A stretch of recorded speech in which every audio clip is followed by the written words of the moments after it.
palang problema kung ganon. Basta, wag lang sila magpapasaway dito sa baryo natin, ha? Alam mo na, ayaw natin lahat ng kaguluhan dito. Ay, siyempre naman ho, Aling Tasing. Baka pati ko mapahamak eh. Wala na akong pakialam. Basta mapatay ko lang ang pumatay sa nanay namin. Kaya, pakiusap, gawin nyo na ang mga abit. Sa tingin nyo ba hindi ko pa alam kung paano yang kontrahin? Ngayon, ako naman, humanda na kayong lahat na mamatay.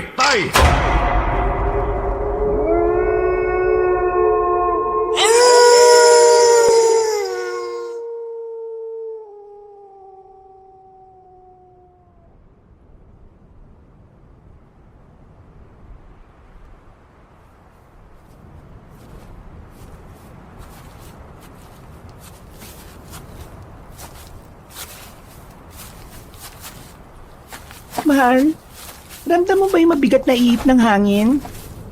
Oo. Simula nung pumasok tayo sa masukal na parte nitong gubat, ramdam na ramdam ko na. Mas lalo ngang bumibigat habang tumatagal eh. Ang akala ko, ako lang ang nakakaramdam. Hindi ko nga rin pinapansin nung una eh. Akala ko rin ako lang ang nakakaramdam. Mabuti pala't sinabi ko sa'yo. Mahal, maging alerto lang tayo ha. At wag muna tayong lumayo sa isa't isa. Sige, mahal ko. Nasa masukal na parte ng gubat ang mag-asawang Abet at Betcha. Pareho silang nakatingala dahil ang araw ay tila ba ayaw lumusot sa makakapal na ulap na nagkukumpulan sa ibabaw ng masukal na gubat. Ang mga sanga na matatandang puno ay nagsasalubong sa ere. Lumilikha ng bubong na halos hindi pinapasok ng liwanag. At katulad ng sinabi ni Abet, habang tinatahak nila ang masukal na gubat ay mas lalong binabalot ng kakaibang puwersa ang paligid. Puwersang galing sa kadiliman. Ang nakakabinging katahimikan ay mas lalo lang nagpapabigat ng kanilang pakiramdam. Pero nagpatuloy pa rin ang mag-asawa habang bitbit ang lagayan nila ng mga halamang gamot. Si Abet ay isang kilalang albularyo sa baryo Organiko. Namana niya ang talentong to sa kanyang mga magulang. Kaya batak na siya sa paggawa ng mga mabibisang halamang pangmedisina at panggagamot. Bitbit niya ang isang supot na yari sa hinabing abaka. Puno ito ng mga tuyong dahon, balat ng kahoy at mga buto ng halamang pinulot mula sa malalalim na bahagi ng gubat. Nakalagay din sa kanilang bewang ang isang lumang buntot pagi. Ang kanyang pinagkakatiwala ang pananggalang laban sa mga nilalang ng dilim. Samantala, si Betcha, ang kanyang asawa, ay isang babaylan na may malalim na kaalaman sa mga dasal, orasyon at ritual na ipinamana pa ng kanyang mga ninuno. Meron siyang daladalang basket na puno ng sariwang ugat at bulaklak. At nakasabit sa kanyang leeg ang isang kwintas na yari sa mga buto ng kung anong hayop. Tila kumikislap ito kapag tinatamaan ng bahagyang sinag mula sa langit. Sa kanyang balikat ay nakasukbit naman ang isang maliit na lalagyan ng langis. Ginagamit niya ito sa pagpapalayas ng kung anong masasamang elemento. Kapag nakakaramdam na ng kakaiba, ay tumutuloy pa rin sila katulad ng napag-usapan. Tahimik silang naglalakad sa gitna ng matataas na talahib. Kapwa nila alam na delikado ang gubat na ito. Ngunit kailangan nilang magtungo dito sapagkat dito lang matatagpuan ang mga halaman na mahalagang sangkap para sa kanilang panggagamot. Mahal, mas tumitindi ang madilim na puwersang bumabalot. Parang may naglalaro rito sa gubat. Oo nga, nararamdaman ko. Mag-ingat ka at mas maging alerto ha. Nakakaramdam ako ng panlalamig ng paligid at ang banayad na kilabot ay gumagapang mula bato ko pababa rito sa gulugod. Kapansin-pansin din yung pananahimik ng mga ibon. Kahit ang iba pang hayop sa paligid, hindi ko na rin maramdaman. Hindi magandang senyales to. Ramdam ko na meron tayong kasabay ngayon. Naririnig ko ang lupa. Parang may mga nagtatakbuhan. Ang lakas talaga ng pakiramdam mo, mahal. Ang husay-husay mo talaga. Kaya kita minahal ng husto eh. Ay nako, hindi tong oras para makipagbulan sa akin Seryoso ang sinasabi ko. Pinagsasabi lang naman ako ng totoo. Nagtuloy-tuloy pa rin ang mag-asawa. Bagaman mas mabagal na ang kanilang mga hakbang, makalipas ang ilang sandali, narinig nila ang mahihinang yabag ng tao mula sa hindi kalayuan. Mabilis ito, padabog at tila ba merong tinatakasan. Dumadagundong ito sa pagitan ng mga puno habang palapit ng palapit. Kaya nagkatinginan silang dalawa. Naririnig ko na yung sinasabi mong mga yapak ng tao. Malapit na sila, mahal. Hinugot agad ni Abet ang buntot pagi mula sa pagkakasuksok at tinawakan ito ng maigpit. Si Betcha naman ay kumapasa sisidlang ng langis at tinanda ang isa niyang orasyon. At mula sa makakapal na damo ay biglang sumulpot ang dalawang binatilyong magkasing tangkad. Pero ang isa ay matipunong moreno at ang isa naman ay maputing chubby. Pareho silang pawisan, hingal na hingal, at ang kanilang mga mata ay namumugto sa takot. Ang morenong binata ay si Raha at ang maputing binata naman ay si Suliman. Sila ay kambal na merong tinatakbuhan kung ano. Aaksyon na sana ang mag-asawa para puntiryahin ang kambal pero dali-daling sumenya si Raha habang takot na takot pa rin ang mukha. Wag po! Wala kaming masamang balak! Hindi na niya natapos ang pagsasalita dahil natalisod na siya sa isang matabang ugat at natumba sa harap mismo ni na Abet at Betcha. Takang-taka ang mag-asawa habang nakatingin sa binatang nadapa. Si Suliman naman ay bahagyang umalalay sa kapatid habang nanginginig ang mga kamay sa takot.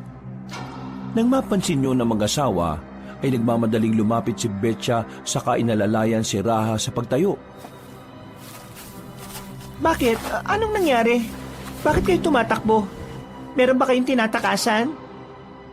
Meron no. Sino? Ngunit bago pa makasagot ang kambal, isang kakaibang alingas-ngasang pumunit sa katahimikan ng gubat. Isang mababang ungol na tila nagmumula sa maraming lalamunan. May kasamang amoy na masangsang na parang pinaghalong bulok na karne at tuyong dugo.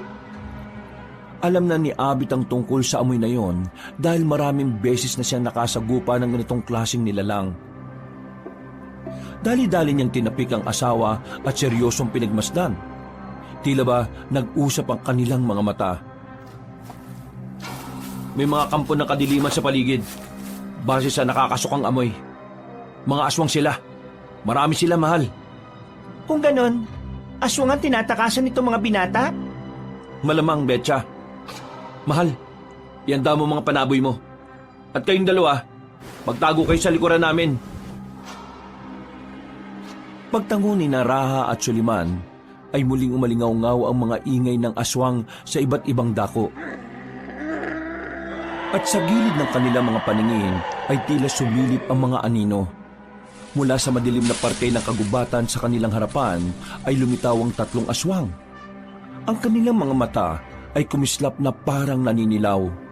Ang mga kuko ay mahahabat matutulis at ang mga balat ay parang isang uri ng hayop na makaliskis. Para silang mga taong bayawak. May mahahabang buntot na kumakawag-kawag sa lupa. May dila na parang sa ahas na sumisirit-sirit sa hangin.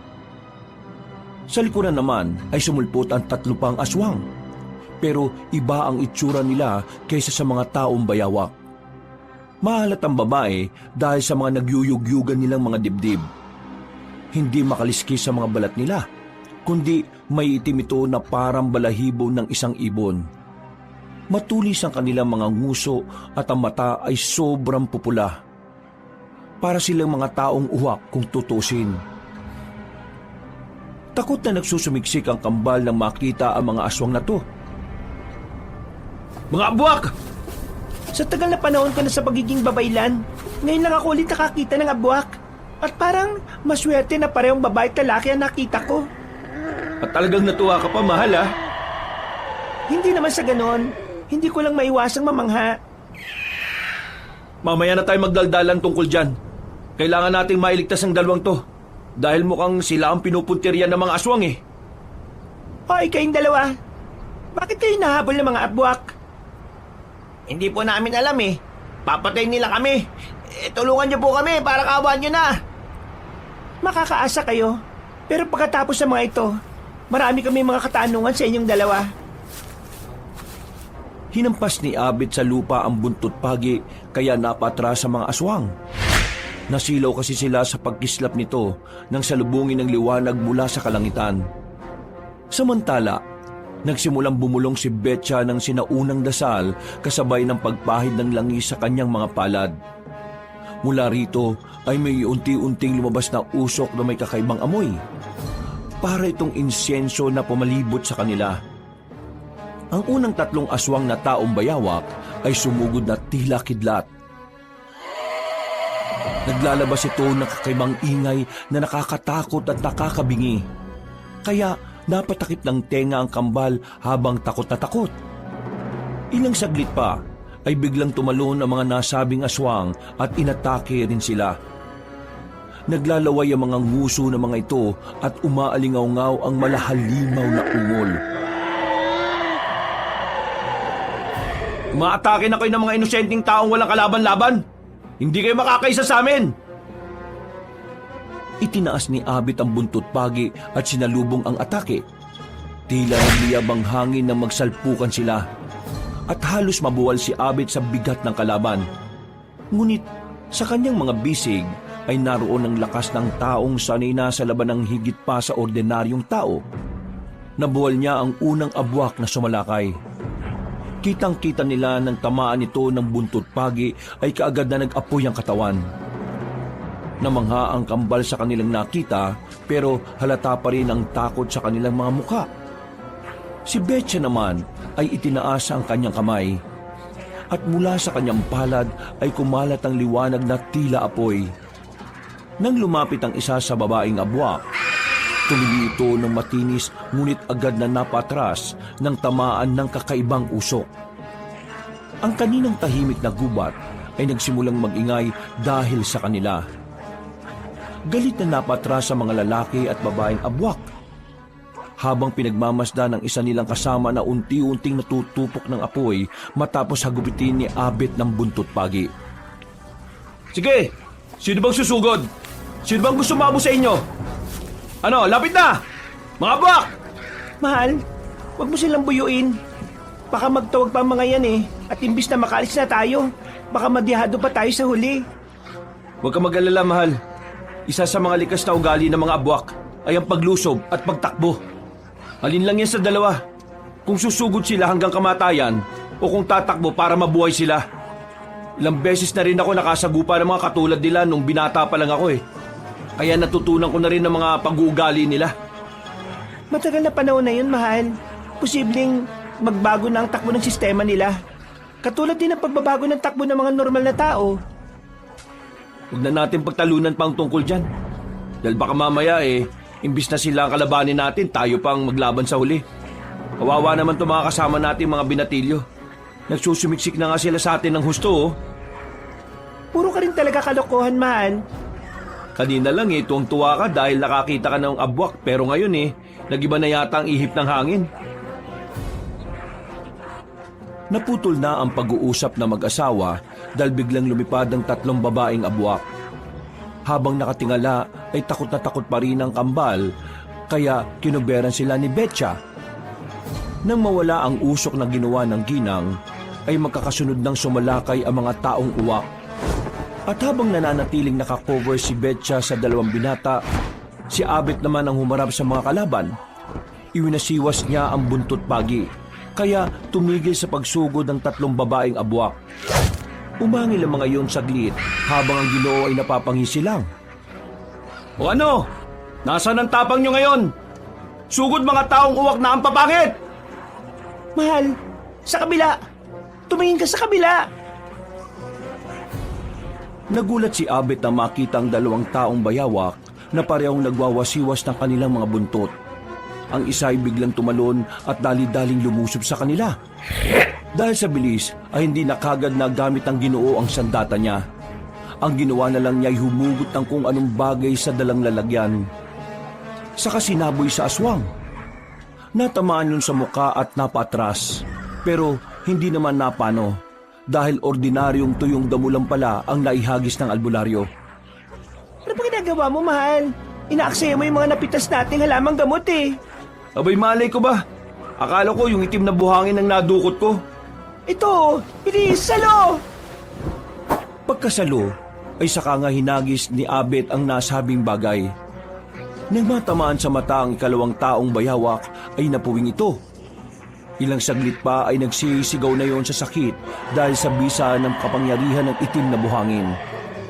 Meron kasing orasyon yon mula sa babay lang si Betcha kaya mas matindi ang talab lalo na sa alagad na kadiliman. Sinamantala na ng Ginoo ang pagkakataon at habang naglulumpasay ang nasabing abwak ay sa kanya ito pinaghahampas ng buntot pagi. Hanggang sa magliyab na rin ang katawan nito. Nang galaiti na naman ang natitirang mga aswang habang pinagmamasdan ng kasamahan nilang unti-unting natutupok ng apoy.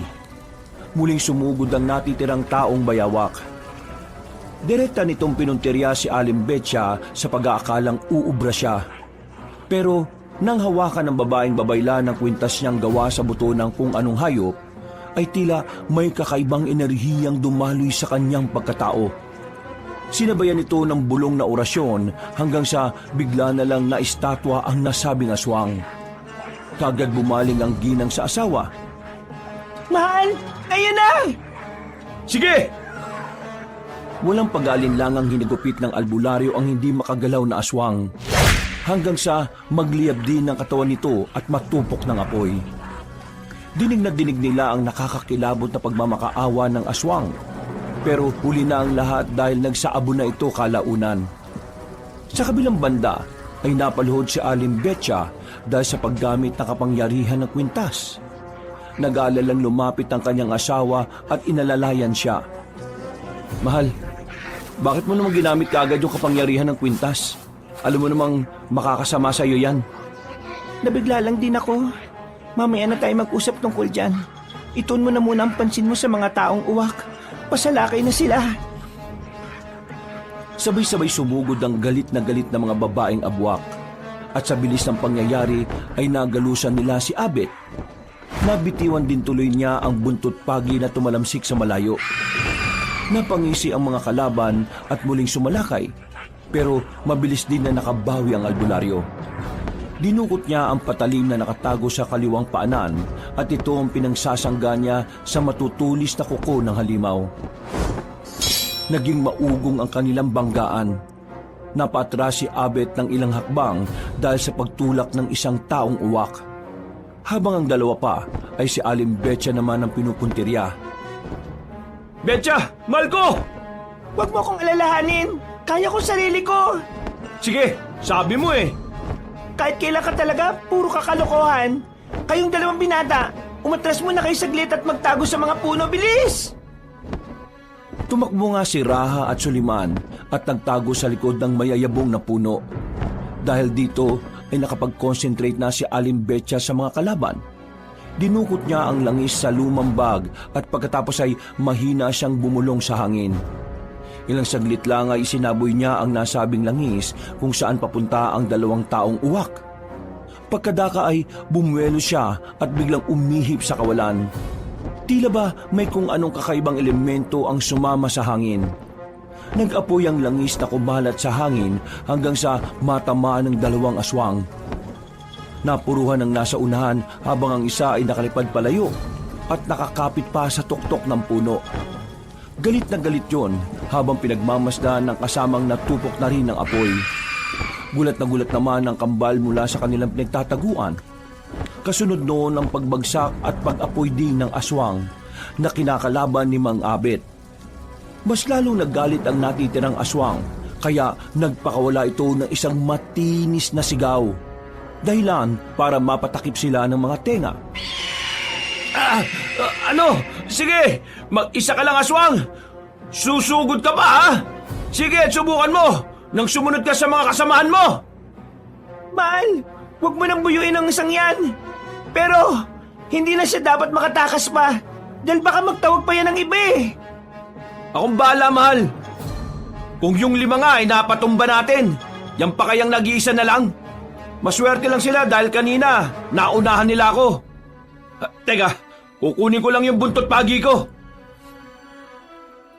Habang abala ang mag-asawa sa pag-uusap, ay hindi nila namalaya ng kambal na pasipat-sipat sa nasabing aswang. Tila may pinag-uusapan din ng dalawa na sila lang ang nakakaunawa. Maya-maya, tumingala si Soliman at nagulat na lang ang binatang Chubby dahil wala ng aswang sa pwesto nito. Iginala nila ang tingin pero hindi nila nakita kung nasaan yun. Hanggang sa may bigla na lang bumulusok mula sa ibabaw nilang magkapatid. Nang mapalingon sina Abet at Betcha sa kambal, ay nakita nilang tila tatangin na ang isa sa kambal, kaya nagmadali sila. Tulong po! Tulungan niyo kami! Nandito yung abwak! Ale, Mama! Tulungan niyo po kami! Dadagitin nila yung kambal ko! Si Suliman! Tulungan niyo po!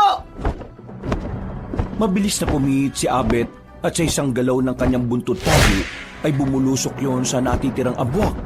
Pero dahil sa mga matatayog na puno ay hindi natamaan ng nasabing aswang. Nakaiwas ito at ang kagandahan lang ay hindi nadagit ang kahit isa kay Raha o Sulaiman. Dali-dali namang nilapitan ni Aling Betcha ang kambal para proteksyonan, habang ang asawa niya ay patuloy na nakikipagtagisan ng lakas sa aswang. Galit na galit nitong hinarap si Abet hanggang sa makarinig na sila ng iba pang tunog na nanggagaling sa hindi kalayuan.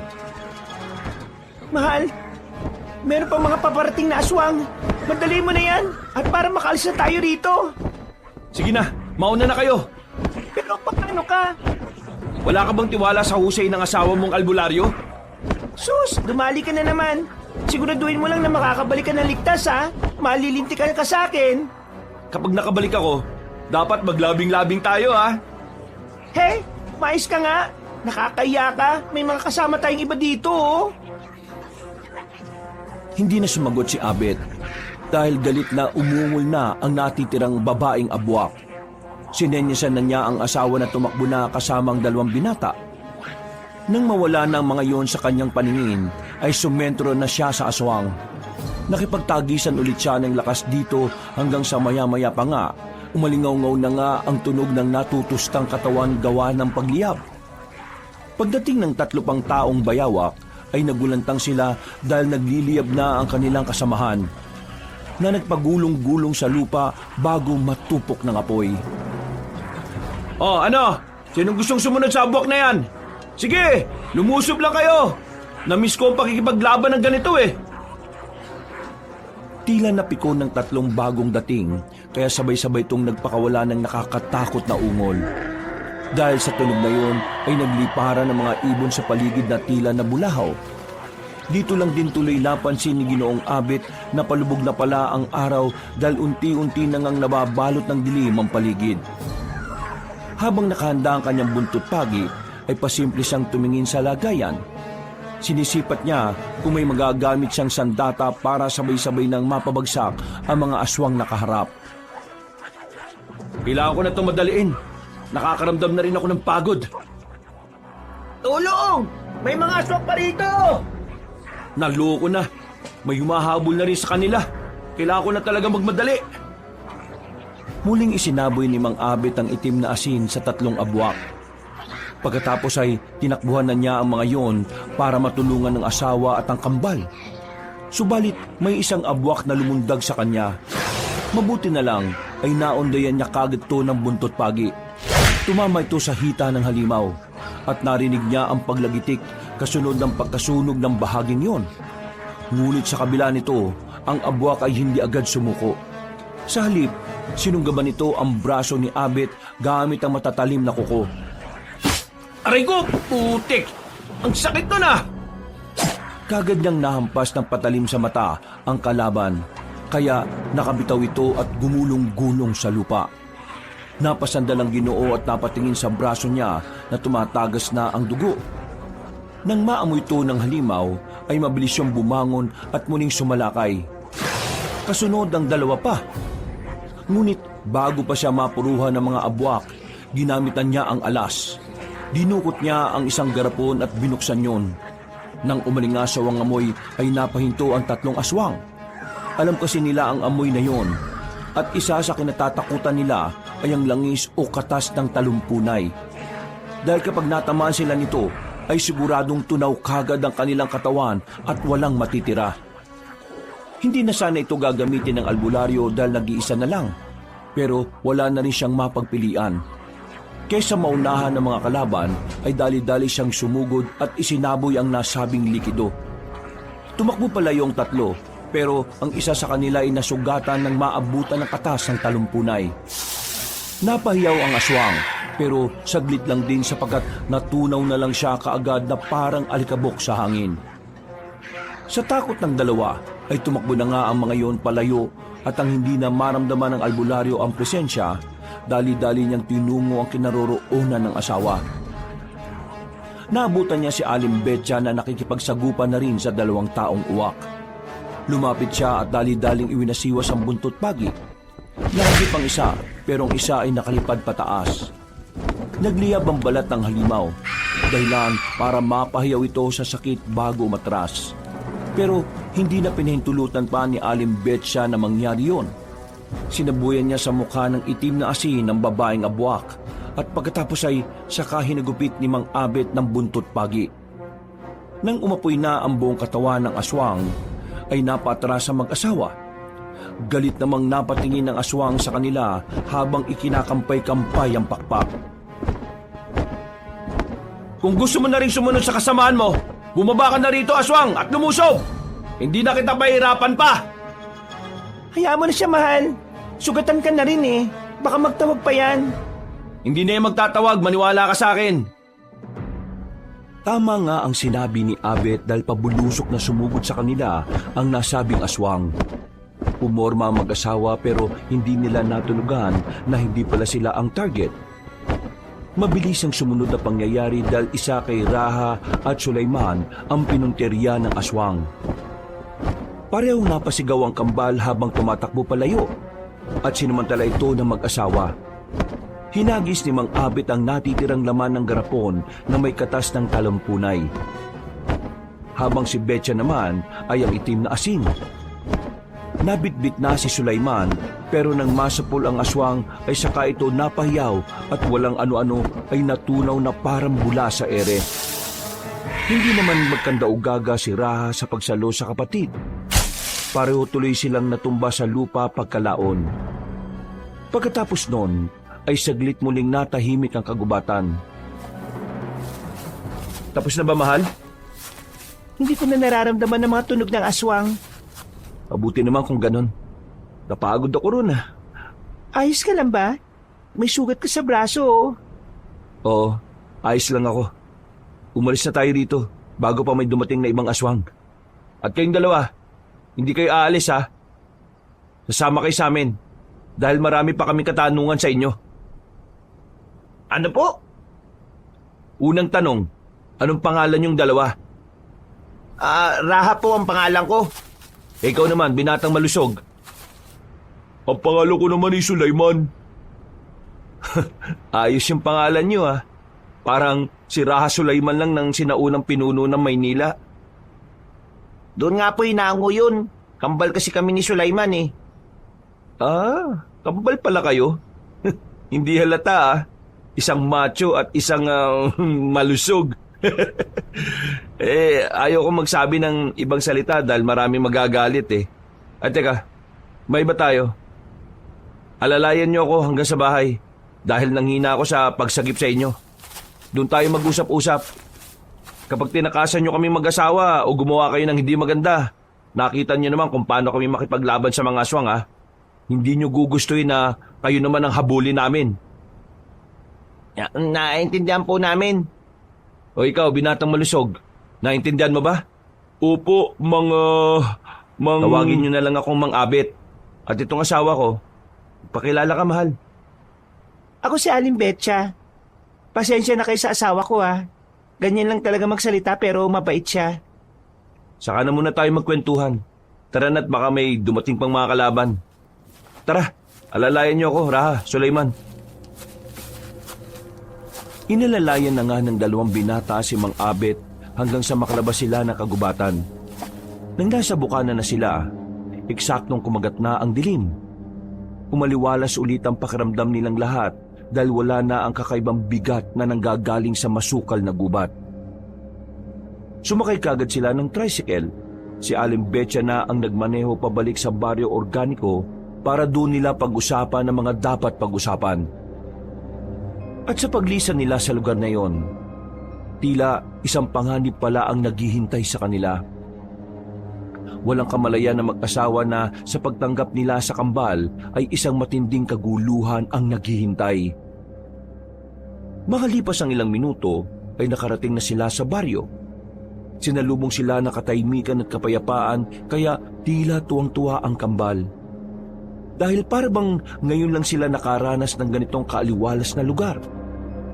Nang mapadaan sila sa malaking tindahan ni Aling Tasing, ay taas kilay na nakatingin na kagad sa kanila ang nasabing ginang. Kausap noon ng mga kapwa tsismosang sina Aloha, Abuela at Buenas. Kilala ang nasabing ginang sa baryo hindi lang dahil sa pagiging may kaya nito sa buhay. Matalas kasi kung makapagsalita ang ginang at sadyang matapobre. Mahilig siyang magkalat ng mga chismis na hindi naman talaga totoo at kung ano-ano pang bagay na nakasisira ng reputasyon. Mahilig din siyang manlait pero ang totoo ay mas kalait-lait ang itsura niya dahil sa hindi proporsyon na katabaan at dami ng tigyawat sa muka. Marami man ang naiinis sa kanya, pero wala namang magawa dahil pera lang din naman ang katapat ng ilang tao sa baryo. Marami rin kasi ang kapuspalad at umaasa lang sa kakarampot na kabuhayan. Nang makita ni Abet ang ginang, ay kinuwayan niya ito. Kahit ang totoo ay wala siyang gana na kausap ang nasabing babae. Baka kasi isipin na naman noon ay hindi sila namamansin katulad ng nakaraang buwan. Magandang gabi, Aling Tasing. At sa inyo mga tagapaghatid ng balita ako mga kapitbahay. Aling Alona, Aling Abuela, at Aling Buenas. Magandang gabi rin, Abet. Teka. Bakit ikaw, Betcha, ang nagmamaneho ng tricycle niyo? At saka, sino yung mga kasama niyo mga binatang bagong muka? Ano ho kasi? Teka, Abet. Ano nangyari sa iyo? Bakit may dugo ka sa braso? Napaaway ka ba, ha? Hindi ho. May nangyari lang doon sa gubat na pinuntahan namin. Tapos, ito mga kabataan ang tumulong sa akin. Hindi naman sila marunong magmaneho ng motorsiklo kaya ang asawa ko na lang ang nagmaneho. Ganun na nga ho, Aling Tasing. Sino ba yan na mga bagong salta? Hindi naman sila masasamang looban, Ay, hindi naman ho, Aling Tasing. Ang dalawang binatang to sina Raha at Sulaiman. Nakita namin sila sa gubat. Nakita sa gubat? Ang ibig sabihin ng asawa ko nagkita-kita kami sa gubat. Mga pamangkin ko kasi ang kambal na yan. Pamangkin? Di ba wala ka namang mga kapatid? Sabi mo, ulila ka na? Sa malayong pinsan ho, Aling Tasing. Nasa ibang probinsya kasi ang mga pinsan kong si Singson. Ganun ba? Wala naman palang problema kung ganon. Basta, wag lang sila magpapasaway dito sa baryo natin, ha? Alam mo na, ayaw natin lahat ng kaguluhan dito. Ay, siyempre naman ho, Aling Tasing. O sige na ho. Kailangan na naming umuwi para magamot tong sugat ko. Ay siya, sige. Mag-iingat kayo. Pag-alis ng tricycle ay dinig na dinig nila kung paano magbulungan ng mga tsismosa. Napaismid na lang ang mag-asawa dahil alam nila na gumagawa na naman ng chismis si Aling Tasing kasama ang mga kaibigan nitong mapapangit din ng ugali. Ipinaliwanag na lang din ni Mang Abet sa kambal na kailangan niyang pasinungalingan ng tungkol sa nangyari sa gubat. Dahil kakaibang tao si Aling Tasing. Kapag gumawa siya ng kwento, kahit masama pa, ay siguradong pinaniniwalaan kagad ng karamihan sa mga taga-baryo Organico. Dinala nila ang kambal sa kanilang tahanan. Ang bahay ni na Abet at Betcha ay gawa sa matibay na kahoy. May maluwag na silid na puno ng mga damong nakasabit sa dingding, mga bote ng langis at mga palayok na may lamang gamot. May altar din sa gilid kung saan nakalagay ang iba't ibang klase ng anting-anting. Iba't ibang uri ng bato, mga buto ng hayop at mga halamang sagrado na ginagamit sa mga ritual ni Betcha. Agad dinanda ng ginang ang mainit na sabaw mula sa luya at tanglat para sa kambal. Si Abit naman ay nilinis ang sugat niya sa pamamagitan ng pinaglagaan ng dahon ng bayabas at bulak na nakababad sa langis. Magpahinga na muna kayo, mga iho. At huwag kayong mag-alala dahil ligtas na kayo dito sa bahay namin. May pangontra kami laban sa mga masasamang elemento katulad ng mga engkanto o aswang. Nagkatinginan ang magkapatid habang inaabot ang tasa ng mainit na maiinom. Napansin niyo ni Mang Abet kaya punot noon niyang pinagmasdan ng kambal. Hindi naman siguro kayo mga aswang ano? Dahil kung aswang kayo, sigurado mapapasok kayo pagpasok niyo pa lang dito sa bahay namin. At kung mahinang klase kayo ng aswang, siguradong kanina pa kayo natupok ng apoy. Katulad na nakita niyo nangyari sa mga abwak dun sa gubat. Ikaw naman, mahal. Huwag mo naman takutin yung kambal. Sobra-sobra na yung nangyari sa kanila kanina eh. Mahal, sila pa talagang inaalala mo ng husto ah. Ako kaya yung nasugatan dito. Tingnan mo nga oh, ako pa ang gumagamot sa sarili kong sugat eh. Para ka naman bata dyan. Mahiya ka nga sa mga kaharap natin oh. 40 anyos ka na, Abet. Basta mamaya ah, kailangan ko ng alam mo na. Tumigil ka nga muna dyan. Baka hindi kita pagbigyan kung di ka mananahimik. Uy, ito na nga, mananahimik na nga. Ititikom ko na ang bibig ko. Habang hinihintay na maluto ang kanilang hapunan, ay nakatipon na nga muna sila sa sala ng bahay. Dito nila tinalakay ang mga dapat malaman sa kambal. Nahihiwagaan din kasi talaga ang mag-asawa sa biglang pagsulpot ng magkapatid. Ano bang ginagawa niyo sa gubat na yon? Alam niyo bang mapanganib sa parting yon ng kagubatan, ha? Napadpad lang po kami ron. Kasama ng nanay namin. Napadpad? Paanong napadpad? Ano po, nagbabiyahe kami. Tapos, may humarang po sa amin na mga abwak. Pinatakbo kami ng inay bini namin. Hindi na po namin siya nakita dahil pinatay na siya ng dambuhalang abwak. Ano? Dambuhalang abwak? Opo, mas doble ang laki niya kaysa sa ordinaryong taong bayawak. Siya yung pinuno ng mga abwak na yon. Paano nyo na siguro na siya ang pinuno ng mga abwak? Narinig po namin na nag-uutos siya pasensya na po dahil sa sobrang takot namin ni Sulaiman. Hindi na rin namin maintindihan yung mga nangyayari. Mabuti na lang po talaga. Tinulungan nyo kami. Kaya maraming salamat po ah. Utang namin sa inyo ang buhay namin. Walang anuman yon, Rahan, Sulaiman. Kung wala pa kayo mapupuntahan sa ngayon, o habang inaayos nyo mga dapat ayusin pabalik sa kung saan kayo galing, pwede naman kayo manatili rito kahit na ilang araw lang. Mahal, parang hindi pa ako pumapayag ah. Kapag hindi ka pumayag, hindi din ako papayag na mag-ano tayo. Ano, hindi ka papayag? Ay, syempre payag. Basta mamaya ah, para mawala naman yung sakit ng katawan ko. Matagal-tagal na rin tayong hindi nakakapag-ano eh. Oo na. Teka, mabalik tayo sa inyo. Raha, Sulaiman. May sasabihin lang ako ah. Kung plano niyong ipahanap sa mga kinauukulan ng nanay niyo, uunahan ko na kayo. Iniiwasan ng mga tao ang kagubatang yon. Kahit mga sundalo o rebelde rito sa probinsya hindi nagpupunta ron. Ang mga katulad lang namin ng asawa ko ang naglalakas ng loob na pumasok sa mapanganib na lugar na yon dahil kaya namin protektahan ang sarili namin. Ang mga ordinaryong tao, hindi uubra sa ganong lugar na balot sa kadiliman. Kaya kung sinasabi niyong nabiktima na ang nanay niyo ng dambuhala o pinunong abwak, ikinalulungkot kong sabihin na huwag na kayong umasa na makikita niyo pa ang bangkay niya. Naintindihan naman po namin. Para gumaan-gaan ang loob ng dalawang binata, ay niyakap sila ni Aling Betcha. Si Mang Abet naman, habang pinagmamasdan ng kambal, ay tila nakakaramdam ng kakaibang kutob. Para kasing may mali o may iba sa mga ikinukwento ng magkapatid. Napakibit-balikat na lang siya habang tila kinakausap ang sarili. Hindi sila nagsasabi ng totoo. May hindi sila sinasabi sa amin.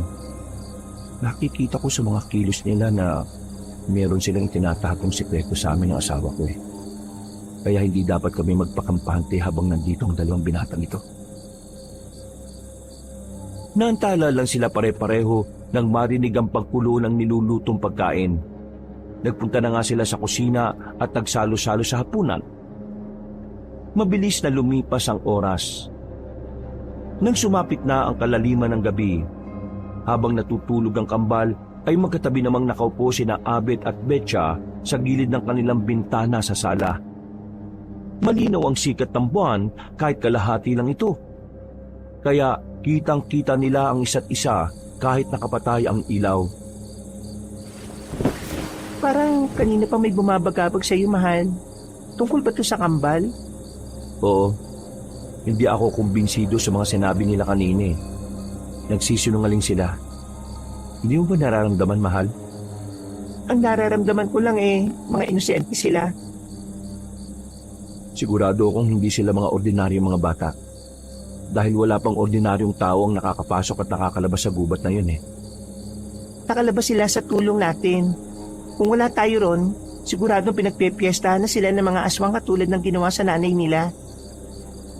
Ewan ko, basta, hindi pa rin ako ganun kakumbinsido, mahal. Kaya, ang payo ko sa iyo huwag kang masyadong magpapalin lang sa kambal. Oo, at inosente nga silang tingnan. Pero sigurado akong may sikreto silang tinatago. Alam ko naman na may itinatago sila. Ramdam ko rin yon. Pero hindi ko kaya pabayaan ang mga katulad nila eh. Hindi na rin sila dapat pabayaan. E paano kung mga abwak din sila? Ano bang klaseng tanong yan? Kung mga aswang sila, katulad nga ng sinabi mo kanina, matagal na silang natupok ng apoy. Pagtungtong pa lang nila dito sa bahay namin dahil sa dami ng pangontra. Oo, sige. Huwag na natin pag-usapan yan. Alam naman natin na hinahabol sila ng mga abwak, di ba? Kung mananatili sila rito, baka madamay tayo sa kanila. Pati ang buong baryo. Baka sabihin pa ni Aling Tasing na nagkupkup tayo ng mga taong hinahabol pala ng aswang. Mahal, kung paalisin natin sila, tsak na mamamatay sila dahil sigurado kung hahabulin sila ng mga abwak.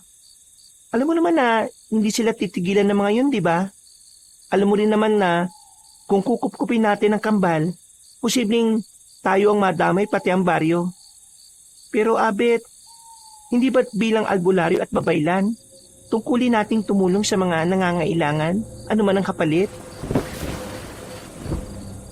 Hindi na nakasagot si Abet. Napabuntong hininga na lamang siya dahil alam niyang tama ang asawa. Pagkatapos ng pag-uusap na yon ay natulog na nga sila. Lingid sa dalawa ay nakikinig pala ang kambal na nagyakapan na lang dahil hindi naman talaga nila alam ang gagawin. Kinabukasan at sa mga sumunod pang araw, naging maayos naman ang takbo ng buhay ng bawat isa sa baryo. Nakilala agad ng mga tao sina Raha at Sulaiman. Dahil madalas silang nakikita sa bakuran sa tuwing may nagpapagamot sa albularyo at babaylan. Pero katulad ng matagal ng gawain ni Aling Tasing, ipinagkalat niya kagad sa mga kapwa tsismosa ang kutob niya sa dalawang binata. Sinabi niya nga kina Aling Aloha, Aling Abuela at Aling Buenas na parang hindi naman totoong kamag-anak ni na Abet at Betcha ang kambal. Ang layo kasi talaga ng itsura nila sa mga yon. Dahil dito ay mabilis na kumalat ang impormasyong yon sa mga taga roon. Nakaramdam tuloy ng pagkailang ang kambal, lalo na sa tuwing makikita nila ang tingin ng iilan na parabang nanlilibak. Huwebes ng hapon, dahil wala si Mang Abet, nakisuyo muna si Aling Betcha ng pag-iigib sa magkapatid. Nasira rin kasi ang pusuhan nila kaya hindi magamit. Nagpunta nga ang kambal sa balon at naabutan nila si Aling Tasing na kausap na naman ang mga kapwa tsismosa. Muli rin sa hindi kalayuan ay dumating doon si Abet. Galing kasi siya sa isang pasyente na nagpahilot. Natanong niya ang kambal pero hindi muna siya nagpakita sa mga yon. Nagmasid lang siya dahil naririnig niya ang babaeng tsismosa na nagkakalat na naman ng nakasisirang impormasyon. Ay nako, sigurado na talaga ako na hindi ka mag-anak ni Abet ang kambal na yon. Naalala niyo, di ba? Nung nakaraang linggo ng gabi na nakita nating duguan yung braso niya. Malakas talaga ang kutob ko na may nangyari doon sa pinuntahan nila eh. Paulit-ulit ko namang sinasabi sa inyo na may kakaiba. Ewan ko ba rito kay Abet at bakit nagpapasok pa ng mga hindi taga rito sa baryo organiko? Paano kung may mga dalang sumpa o kamalasan niyang Raha at Sulaiman na yon? Di nagkandaloko-loko na. Parang nababalitaan ko pa naman ngayon na nagkakaproblema raw sa taniman ni Mang Gardo pati ni Kumaring Bersosa. Parang nagsisimula na tuloy magkatotoo yung kutob ko eh. Mawalang galang na ho. Kami ho ba ng kambal ko yung pinag-uusapan nyo? Ay, nandyan pala kayo. Magigib kayo? Nakto, bawal makigib dito sa balon. Sa iba na lang kayo. At saka may pusuan naman kayo, di ba? Yang sila Abet at Betcha, meron sila? Sira po kasi ngayon yung puso eh. Wala pa si si Tio Abet para mag-ayos nun. Ay, hindi niyo ba kayang ayusin yon? Ang lalaki pa naman ang katawan ninyo pero wala kayong alam na gawain. Puro hangin lang ba yung mga muscle nyo? Lalo ka na Sulaiman. Ay nako, sayang lang ang pagkupkop sa inyo ni Abet at Betcha. Nagkamali talaga sila ng ginawa nila eh. Di na sila nakapag-isip ng tama. Kung ako sa inyo, bumalik na kayo kung saan man kayo nang galing na dalawa. Tanggap ko yung pag-iinsulto mo sa amin ni Sulaiman. Pero huwag niyong iinsultuin sila Tio Abet at Tia Betcha. Dahil baka hindi mo magustuhan ng kaya kong gawin. At bakit? May sinabi ba akong laban sa kanila? Masama ba yung sabihin kong parang hindi sila nakapag-isip ng tama sa pagkupkop sa inyo? Totoo naman eh. Dahil bastos na bata ka pala. Wala kang galang. Samantalang lahat ng tao dito may respeto sa akin. Nakukuha mo pang magbanta? Hindi mo ba ako nakikilala ha? Wala akong paki kahit sino ka pa.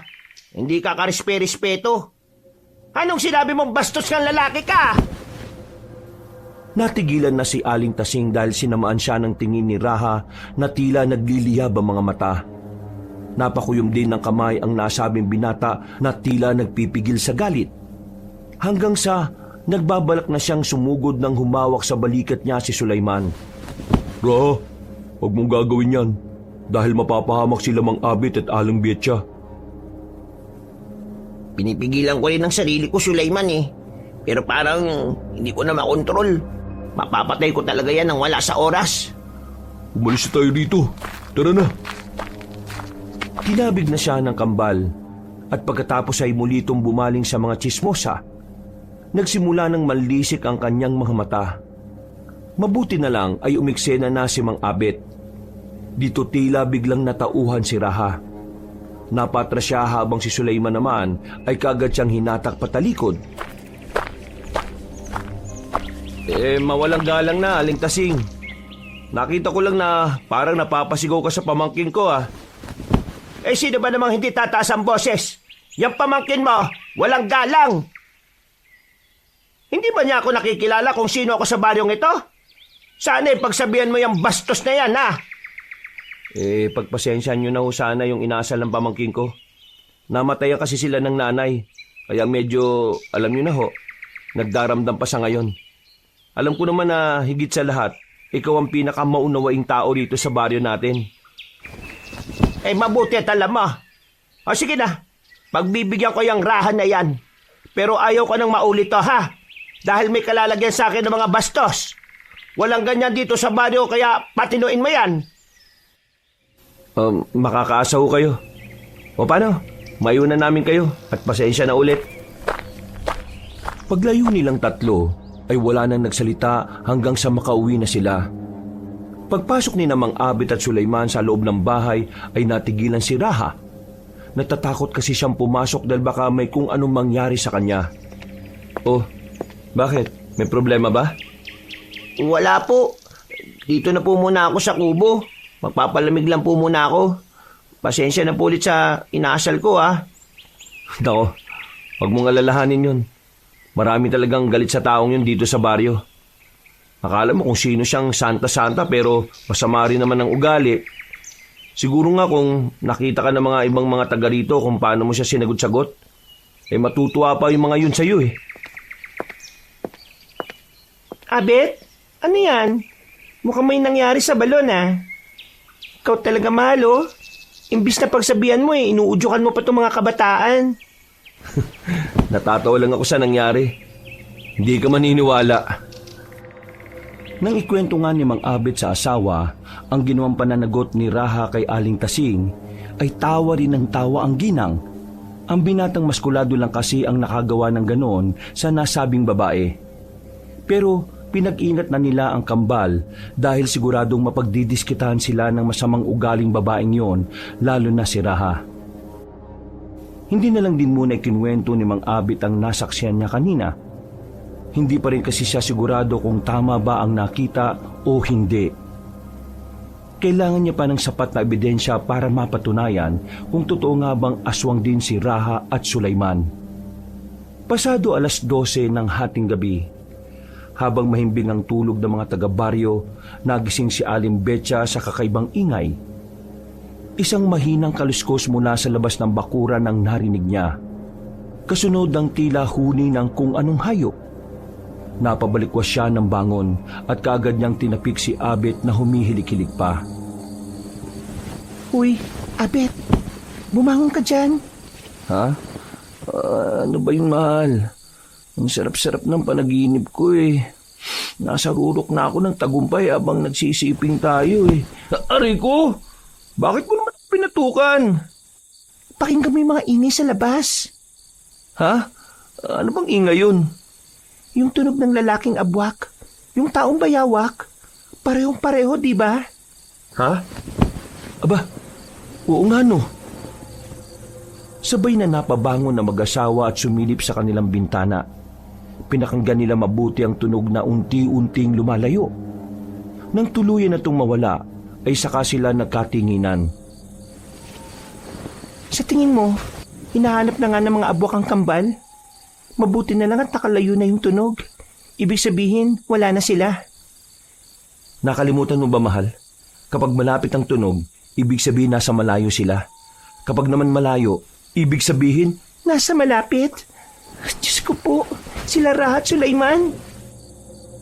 Dali-dali silang lumabas ng kwarto at tinungo ang tinutulugan ng dalawa. Alam naman nila na ligtas laban sa aswang ang kanilang bahay, pero gusto pa rin nilang makasiguro. Pagsilip nila sa silid ng kambal, ay ganun na lang ang gulat nila dahil wala si Raha. Ginising nila at tinanong si Sulaiman na wala ring alam. Tulog na tulog kasi ang malusog na binata. Dahil dito, ay lumabas na si Mang Abet at natigilan na siya nang makita nga si Raha na nakatambay sa kubo. Hindi siya sigurado sa nakita dahil madilim, pero may naaninag siyang sinag na parang kaliskis at mga naninilaw na mga mata. Oh, anong ginagawa mo dyan, Raha? Delikado at may narinig akong abwak na humuhuni. Ako lang po yun. Ha? Nanlaki ang mga mata ng Ginoo nang lumantad sa liwanag si Raha. Nakita niya ang naninilaw nito mga mata at ang ilang bahagi ng katawan na may kaliskis ng isang bayawak. Pero unti-unti nang bumalik sa normal na anyo ang binata. Makalipas ang ilang oras, pasado 2:00 na madaling araw, nakatipon sila sa kubo at dito na nga ipinaliwanag ng kambalang totoo. Na hindi rin sila ordinaryong tao dahil sila ay may lahing abwak. Ang nanay bini nila ay normal na tao na dinakip ni Lakan, na siyang pinuno ng mga abwak. Namuhay ang kambal sa kuta ng mga aswang at ngayon 21 nilang kaarawan ay kailangan nilang maging ganap na abwak. Papainumin na sana sila ng sariwang dugo at sariwang karne ng tao, subalit hindi pumayag ang ina ng magkapatid. Itinaka sila subalit dahil dito ay namatay si Nanay Bini. Ito na rin yung parte kung saan ay nakakawala ang kambal at nakita nila sa gubat ang mag-asawa. Nang malaman ni Namang Abit at Aling Betcha ang tunay na kwento, ay nag-alala silang pareho para sa dalawa. Kung ganoon totoo pala nakita ko kagabi. Kamuntikan ka nang magpalit ng anyo sa harapan ni Aling Tasing Pero nakakapagtaka lang dahil parang hindi kayo tinatabla ng pangontra sa loob ng bahay namin. Posibleng dahil inosente talaga sila. Ibig sabihin, kahit na nananalitay sa dugo nila ang pagiging abwak, hindi pa naman sila nakakatikim ng sariwang dugo o karne ng tao. Dalisay pa rin ang kanilang katawan kaya hindi umiepekto ang pangontra sa bahay natin. Kaya pala. Ang galing mo ron, Mahal. Raha, Sulaiman, pwede kayong manatili rito sa amin. Pero ipangako nyo na hindi na gagawin yung nangyari doon sa balon Mahirap na kapag nalaman ni Aling Tasing at mga kapanalig niyang tsismosa ang tungkol sa inyo. Mahirapan na kaming maprotektahan kayo laban sa mga abwak na naghahanap sa inyo. Tama ang asawa ko. Sige na, magpahinga na tayong lahat. Salamat sa pagsasabi niyo sa amin ng totoo. Ngayon ramdam ko na ang kapanatagan. Dahil alam kong wala na kayong itinatago sa amin. Dahil sa sinabing yon ng albularyo ay maluha-luha tuloy ang kambal. Maliban kasi sa namatay nilang nanay, sa buong buhay nila ay ngayon lang sila nakaramdam ng ganoong pagtanggap. Kahit kasi ang sariling ama na si Lakan ay hindi sila itinuring na anak hanggang sa hindi sila nagiging ganap na abwak. Nilapitan sila ni Aling Betcha at niyakap ng mahigpit hanggang sa guminhawa ang kanilang pakiramdam. Pagkatapos nito ay pumasok na sila sa loob ng bahay at nagpahinga. Kinabukasan at sa mga sumunod na araw ay mas naging maayos at magaan ang samahan nila sa bahay. Hindi na rin muna naglalalabas ang dalawang binata upang maiwasan silang mapagdiskitahan ni Aling Tasing at mga kasamahan nitong tsismosa. Tumutulong lang sila sa mga bungang kahoy na tanim ng mag-asawa na nasa likod ng bahay. Subalit kahit anong paglayo sa gulo ay sadyang nangungulit ang tadhana. Biyernes ng hapon, habang abala ang lahat sa taniman, nagpunta ang mag-asawang Marco at Pieta kasama nila ang anak na may karamdaman. Pero ang mas nakakagulat ay naroon din si Aling Tasing. Malayong kamag-anak niya kasi si Marco at dahil gusto niya na namang gumawa ng ingay kaya nagdesisyon siyang sumama. Pagkatapos ng gamutan ay nagpasalamat ang mag-asawa pero hindi kagad sila umalis. Gusto pa kasi makipagkwentuhan ni Aling Tasing sa kanila. Nabalitaan niyo na ba yung nangyari sa Baryo Untag? Sinalakay daw sila ng mga aswang doon Meron daw kasi silang hinahanap ng mga tao. Oo, nabalitaan ko nga ho yun, Aling Tasing. Mabuti naman at nabalitaan niyo yon.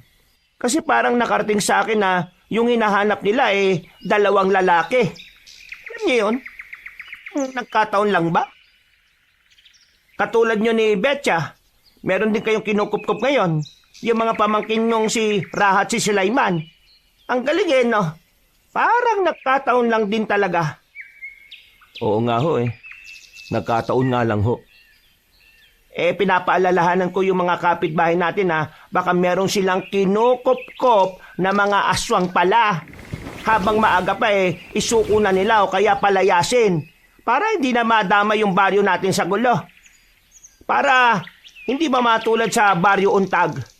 Buti na lang din talaga maliban sa inyo, wala nang ibang nagkukup-kup dito sa baryo natin. Kaya nga ho, Aling Tasing Hindi pa ba kayo aalis? Medyo abala kasi kami ngayon sa pananim namin sa likod. Gustuin ko man sana makipagkwentuhan sa inyo pero mas nilalaan kasi namin ang oras sa pagtatrabaho kaysa sa, alam nyo na, pakikipagchismisan. Ayaw naming nasasayang yung oras namin sa ganyan Kaya, pasensya na ho talaga Tila na insulto ang ginang pero wala na siyang nagawa dahil tinalikuran na lang siya ni Mang Abet. Tinawagan na rin kasi siya ng mag-asawang Marco at Lieto para makauwi na rin sila. Mula naman sa hindi kalayuan ay sinamaan lang ng tingin ni Raha ang nasabing ginang. Gusto niya sana itong bigyan ng leksyon pero pinigil na lang din niya ang sarili dahil maaga pa. Hanggang sa mabilis na sumapit ang maghapon. Habang nahihimbing ng tulog ang lahat, ay bumangon na nga si Raha. Naramdaman ito ni Sulaiman kaya bumangon siya at pinigil ang kapatid. Oh, saan ka na naman pupunta, Raha? Lalabas lang ako saglit. Babalik din kaagad ako. Sinabihan na tayo ni Mang Abit at Aling Betcha, di ba? Huwag kang gagawa ng anumang bagay na ikakapahamak mo. Alalahanin mong kapag nabuko ng mga taga rito ang pagkatao mo, hindi lang ikaw ang mapapahamak, kundi ang mga taong kumupkup sa atin. Hindi naman ako mahuhuli. Bibigyan ko lang ng leksyon yung aling yon para magtanda siya. O sige na, maiwan na kita dyan. Sa huli ay hindi na rin napigil ni Sulaiman ang kakambal. Naghintay na lang sila rito hanggang sa sumapit na ang 3:00 ng madaling araw.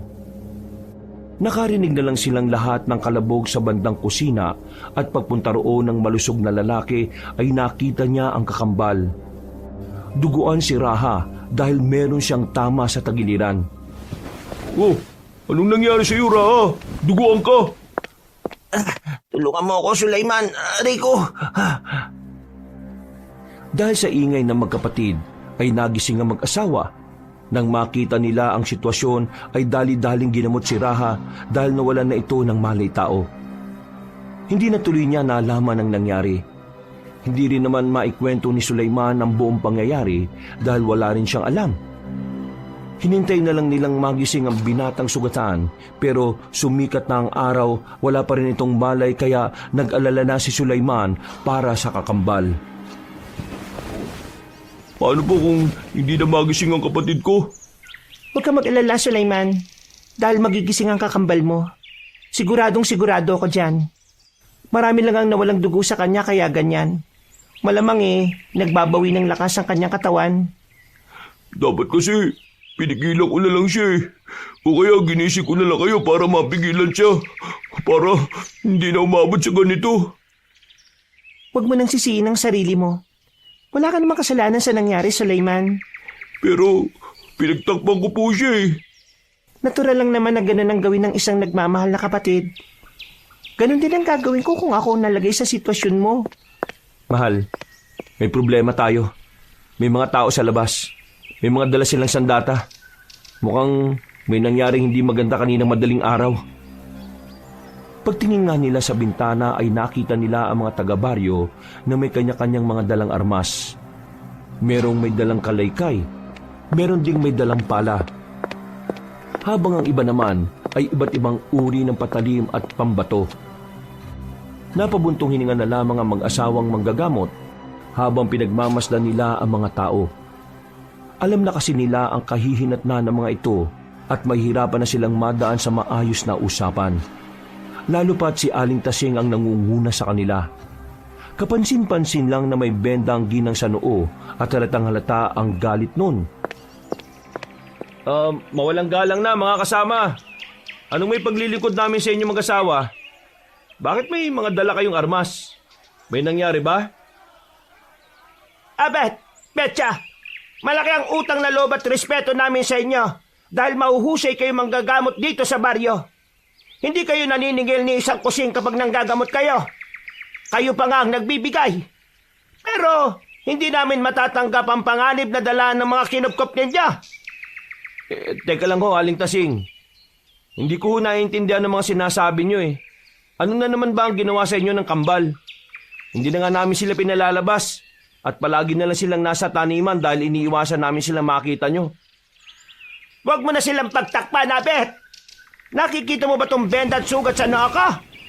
Bakit hindi mo tanongin ang isa sa kambal kung anong ginawa nila sa akin? Ilabas nyo sila pareho para magkaalaman. Wala sila rito ngayon. Bakit nyo ba pinagtatakpan ng mga aswang na yan?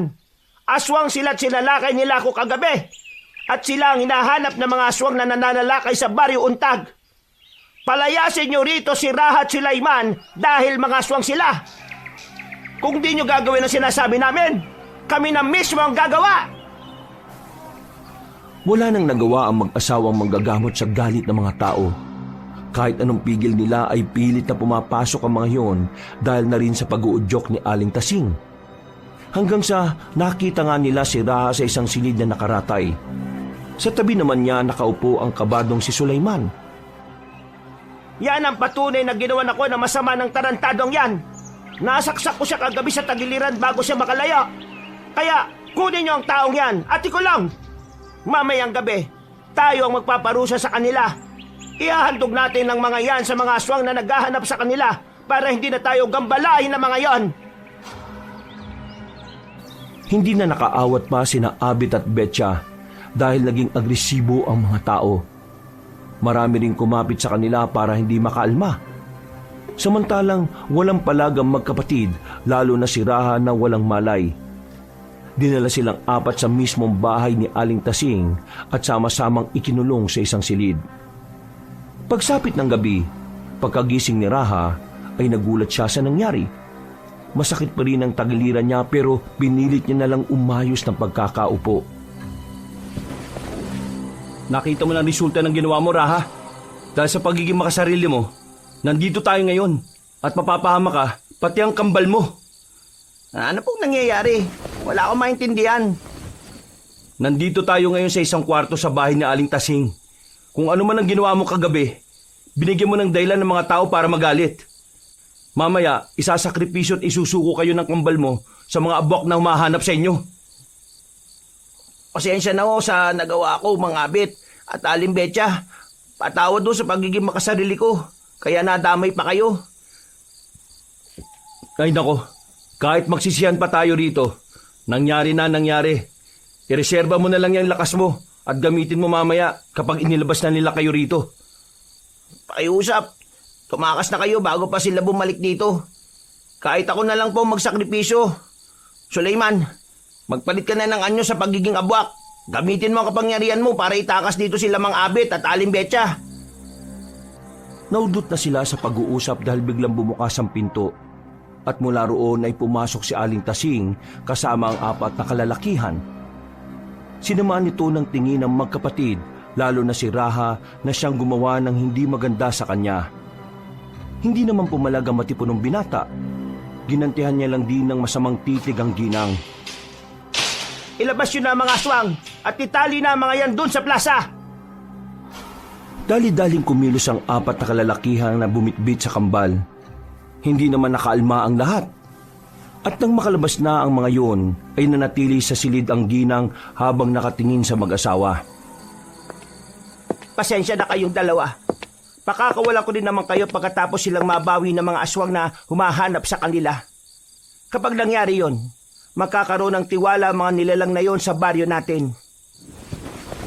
Huwag kang makipaglaro ng apoy sa mga alagad ng kadiliman na Aling Tasing.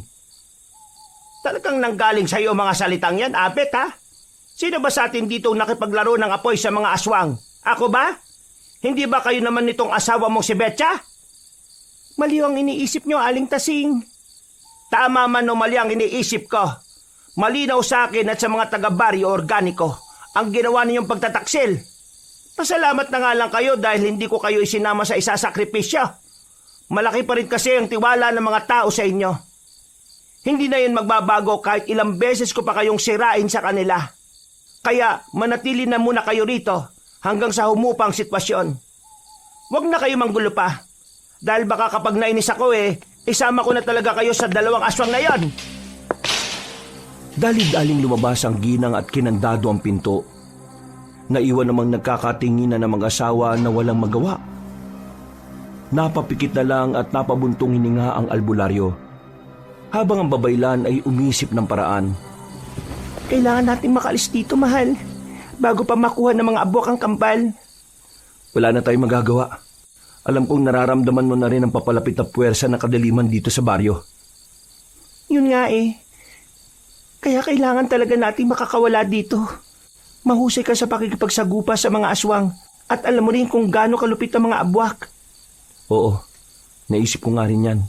Pero paano tayo rito makakawala? Napakahigpit ng pagkakatali nila sa atin, mahal.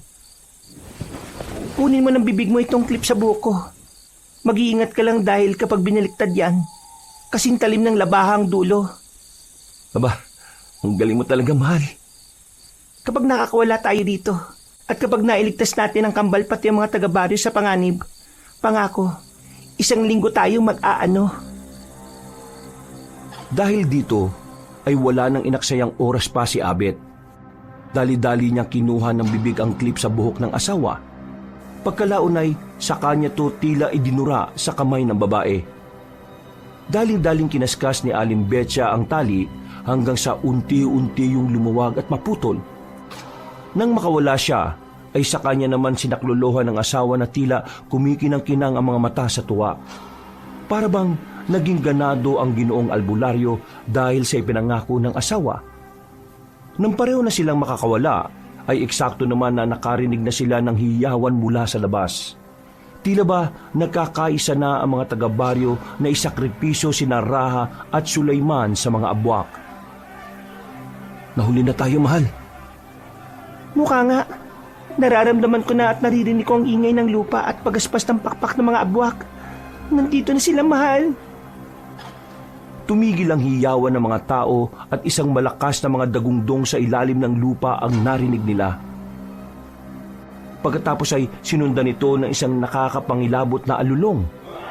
Umalingaw-ngaw ito sa buong baryo. At mula sa kadiliman ng gabi ay dumagsa na nga ang dalawang uri ng abwak, ang taong bayawak at ang taong uwak. Mas marami sila, mas mabangis, at mas hayok-ngayok sa sariwang dugo at karni ng tao. Mahal, kailangan na natin makalabas dito. Nangangalib na sila Raha at Sulaiman, pati ang mga tao. Mali talaga itong ginawa ni Aling Tasing eh. Hindi dapat siya nakipagkasundo sa alagad na kadiliman. Tumabi ka at babasagin ko ang bintana. Habang nagsisimula na magkagulo sa labas, ay sinira na nga ni Mang Abit ang babasaging bintana. Nilinis niya kaagad ang palibot bago sila lumabas na mag-asawa. Doon nga ay mas naramdaman nila ang kakaibang bigat ng kadiliman sa paligid. Tila mas dumilim din ang baryo kahit na nagdidilig ng liwanag ang buwan sa kalangitan. Mahal, bumalik ka na muna sa bahay at ako nang bahalang magligtas kay Raha at Sulaiman. Kailangan mong kumuha ng mga kagamitan para mas makatulong tayo sa mga tao. Iba ang pakiramdam ko sa paligid eh. Sigurado akong hindi tutupad sa pakikipagkasundo ang mga abwak. Papatay nila ang mga taga-baryo. Pero paano ka? Wala kang dalang pangontra laban sa kanila. Lagi akong handa. Kahit nakasingit-singitan ko may mga pangontra. At saka, hindi tayo matatalo rito. Tandaan mo na meron kang pangako sa akin. 1 linggo tayo maglalabing-labing. Ay naku, pasaway ka talaga. Sige na! Pagkatapos silang maghalikan, ay naghiwalay na ng landas sa mag-asawa. Bumalik nga si Aling Betsa sa kanilang bahay habang si Abit ay nagtungo sa lumang bulwagan kung saan naroroon ang mga tao. Eksaktong pagdating niya roon, ay tila natataranta na ang mga tao. Natuon ang pansin niya sa magkapatid na nasa gitna at parehong nakatali sa upuan. Nasa unahan si Aling Tasing, kasama ang ilang kalalakihan at naghihintay din sa kung anong magaganap. Lahat sila ay parang balisa at takot, pero hindi pa rin sila nag-aalisan dahil wala pa silang nakikitang mga aswang. Mga aswang! Alam kong naririto kayo sa paligid. Lumabas na kayo't kunin ang 2 to. Pagkatapos umalis na kayo ng matiwasay. Ipangako nyo na kahit kailan ay hindi na kayo pupunta sa baryo organiko. Isang nakabibinging huni ang umalingaw-ngaw sa ibabaw nila. At pagkatapos ay malakas nilang narinig ang mga pagaspas. Hanggang sa una nang bumagsak ang isang babaeng abwak sa harapan ni Aling Tasing. Nagulat at napaupo ang ginang habang umaatras. Tumawa naman ang taong uwak habang nakatingin sa kanya. Ayun na sila! Yung hinahanap nyo mga tao! Kunin nyo na sila, tumalis na kayo! Natigilan na si Aling Tasing dahil sinunggaban ng babaeng abwak ang isang lalaki na nasa kanan niya at saka tinukatuka ang leeg nito. Bumulwak ang dugo ng nasabing lalaki at tumalsik sa lupa pati na sa mukha ng ginang. Nang punasan ng ali ang kanyang mukha, matapos mapagtantong natalsikan siya ng sariwang dugo, ay doon na siya nagsisigaw. Nagsimula na rin magkagulo at magtakbuhan ng mga tao. Pero isa-isang sumugod ang mga taong uwak at dinagit ang ilang naroroon. Naloko na. Kailangan ko munang mailigtas si Raha at Sulaiman. Habang papalapit siya, ay biglang dumagungdong ang malambot na lupa. At mula sa hindi kalayuan, ay may nakita siyang tila gumagapang sa ilalim nun. Dito lang din napagtanto ng albularyo na ang mga taong bayawak ang gumawa ng mga yon. Kaya umiba siya ng daan. Pagtago niya sa gilid ng bahay ay dito niya nakita ang 3 lalaking abwak na sumulpot mula sa ilalim ng lupa at sinunggaban ang mga nagtatagong tao. Kitang-kita ni Mang Abet ang isang babae na nahila ng 2 abwang palabas ng bahay nito. Malapit lang kasi roon ang bulwagan. Nag-agawa ng 2 aswang hanggang sa mapunit ang katawan ng kaawa-awang babae na parang papel. Napabuntong hininga ang Ginoo. Gusto niyang tumulong pero kulang ang dala niyang sandata. Wala rin kasi ang buntot pagi niya at tansong patalim. Ang hawak-hawak niya lang ng mga oras na yon ay ang itim na asin na hindi rin naman ganon karami. Sapat lang para matalo ang higit 5 aswang. Nag-focus na siya sa pagliligtas sa kambal na parehong kumakawag-kawag. Pero nang malapit na ay nakita niyang 2 binata na tumatakbo palayo sa lalaking abwak. Hoy kayo! Dito kayo tumakbo! Lumingon sa kanya ang magkapatid at dali-daling tumakbo. Pero dahil din sa sigaw niyang yon ay nakita siya ng iilang mga aswang na malapit. Hindi na niya ito pinansin dahil nakatuon na ang atensyon niya sa pagliligtas sa mga bata. Subalit nang malapit na ang kambal ay isa sa kanila ang nahablot ng abwak at tinagis pa itaas. Nasa lubong siya ng isa pang nilalang na lumilipad. At doon mismo nilapa ang katawan sa ere. Naghati-hati ang mga taong uwak kaya tila umula ng dugo matapos magpira-piraso ang kawawang katawan ng bata. Napuno lalo ng takot ang hiyawan ng mga tao nang makita nila ito hanggang sa halos buto-buto na lang ang bumagsak sa lupa. Diyos ko po! Nagmistulang impyerno ng baryo! Umiiyak na yumakap kay Abet ang batang takot na takot, kasunod ng pagsugod ng mga abwak. Dahil dito ay wala nang napagpilian ng Ginoo kundi gamitin ang hawak niyang itim na asin.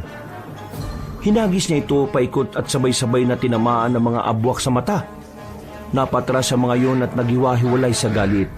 Kaya sinamantala ni Abet ang pagkakataon. Tumakas na siya kasama ang batang iyak ng iyak.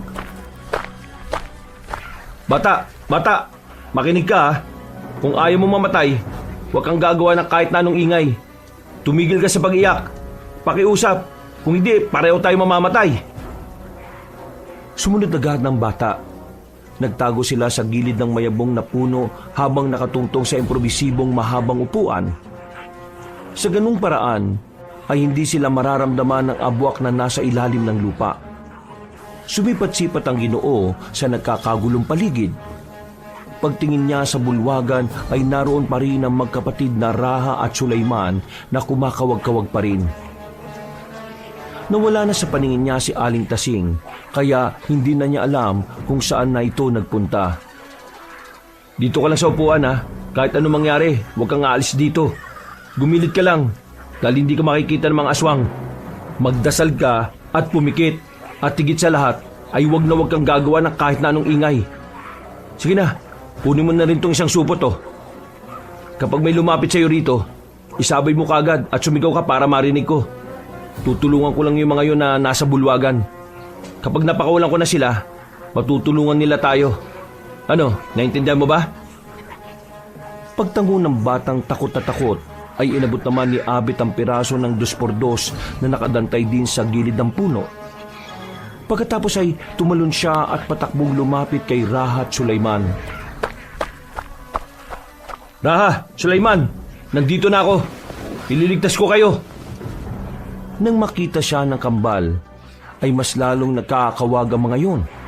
Pero sa tindi ng pagkakatali sa kanila, ay hindi nila parehong magawang makakawala.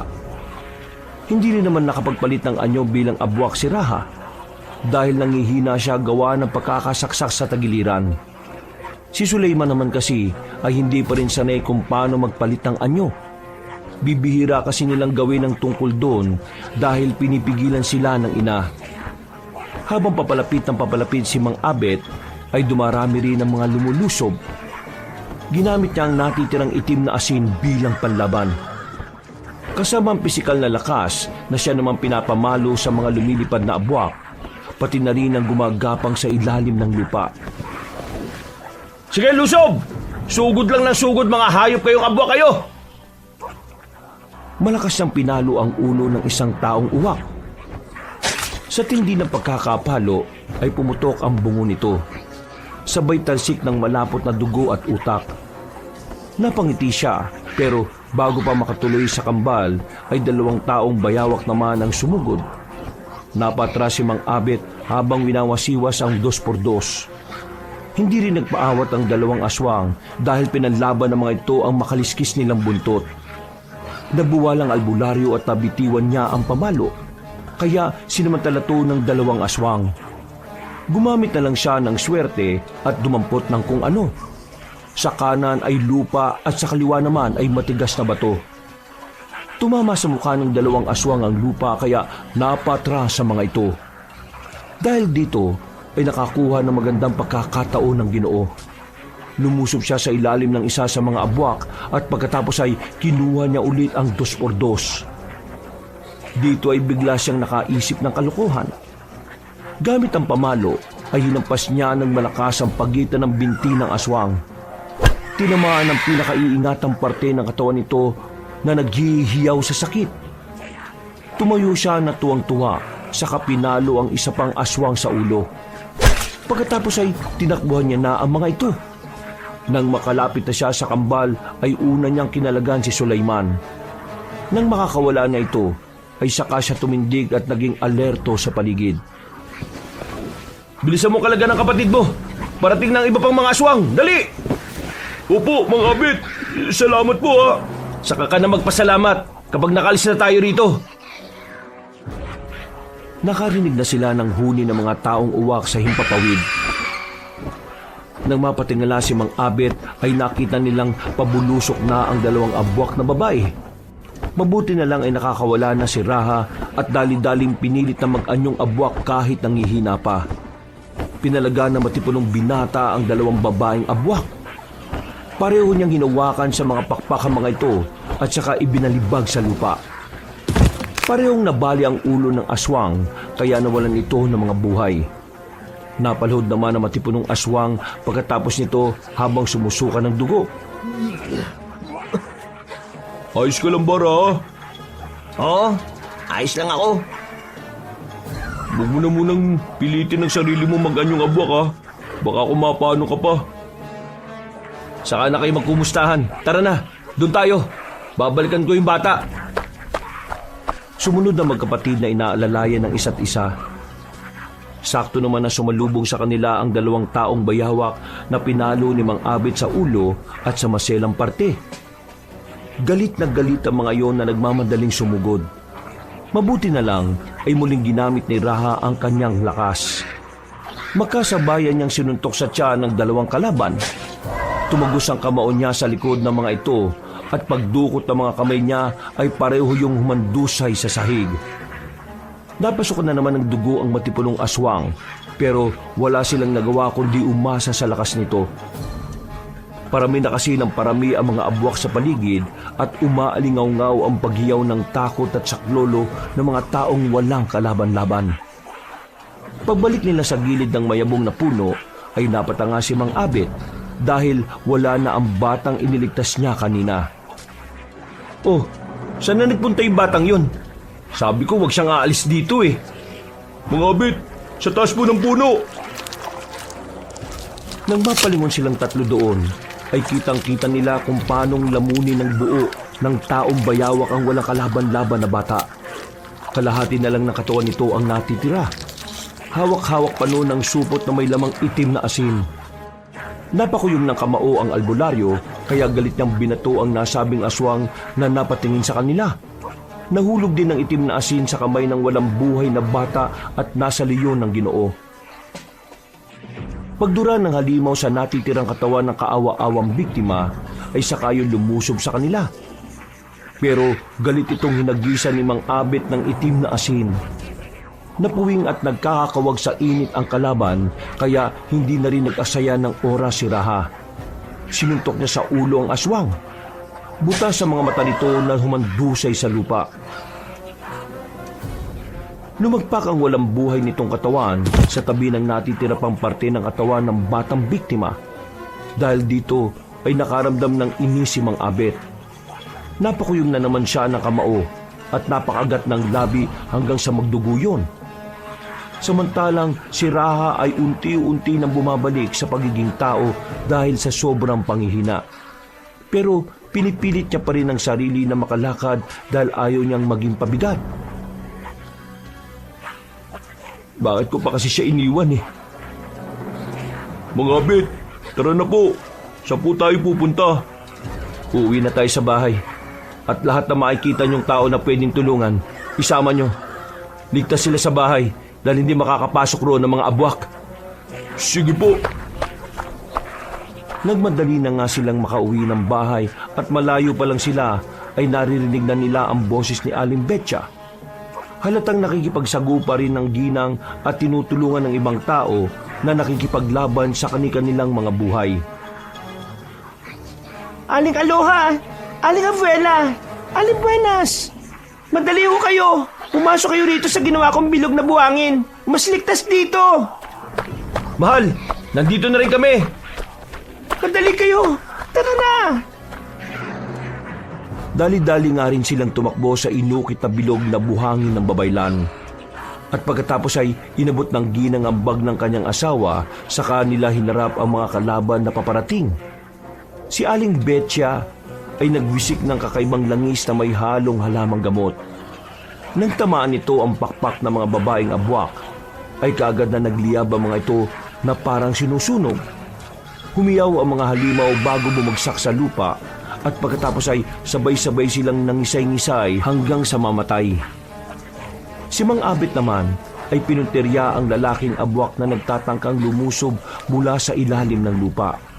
Pero hindi nito nagawa dahil tila matigas at solidong pananggalang ang ginawang pamilog sa buhangin ng babaylan. Lumabas ulit ang halimaw na nasa ilalim ng lupa. Nakagad namang hinagupit ng albularyo ng kanyang buntot pagi. Nagliyab kagad ang likuran ng taong bayawak at tinangka nitong tumakas. Pero muli siyang hinagupit ng Ginoo hanggang sa madapa na siya at tuluyang mag-apoy ang katawan at matupok ng apoy. Habang patuloy na nakikipaglaban, ay biglang nawala ng bisa ang pabilog na buhangin. Dahil sa nagtutulakan ng 3 tsismosang kasama nila, sa takot ni na Aling Aloha, Aling Abuela at Aling Buenas ay nasira nila ang pabilog. Wala na tuloy na gawa ang lahat kundi ang tumakbo pabalik sa loob ng bahay. Ang ilang tao rin na natatawa sa kanila ay doon din tumuloy para makaligtas sa paglusob ng mga abwak. Marami silang napatay, pero sa kabila nito ay tila tuloy-tuloy pa rin ang pagdating ng mga kalaban na parang walang katapusan. Ang ilang mga bahay ay nasusunog na. Marami na rin ang naging biktima ng mga aswang. Ang hiyawan ng mga taong nagmamakaawa at tumihingi ng tulong ay tila umaalingaw-ngaw sa buong baryo. Mula sa bintana ay nanlulumang pinagmasdan ni Mang Abet, Aling Betcha, Raha at Sulaiman ang kaguluhan sa labas. Ano na pong gagawin natin?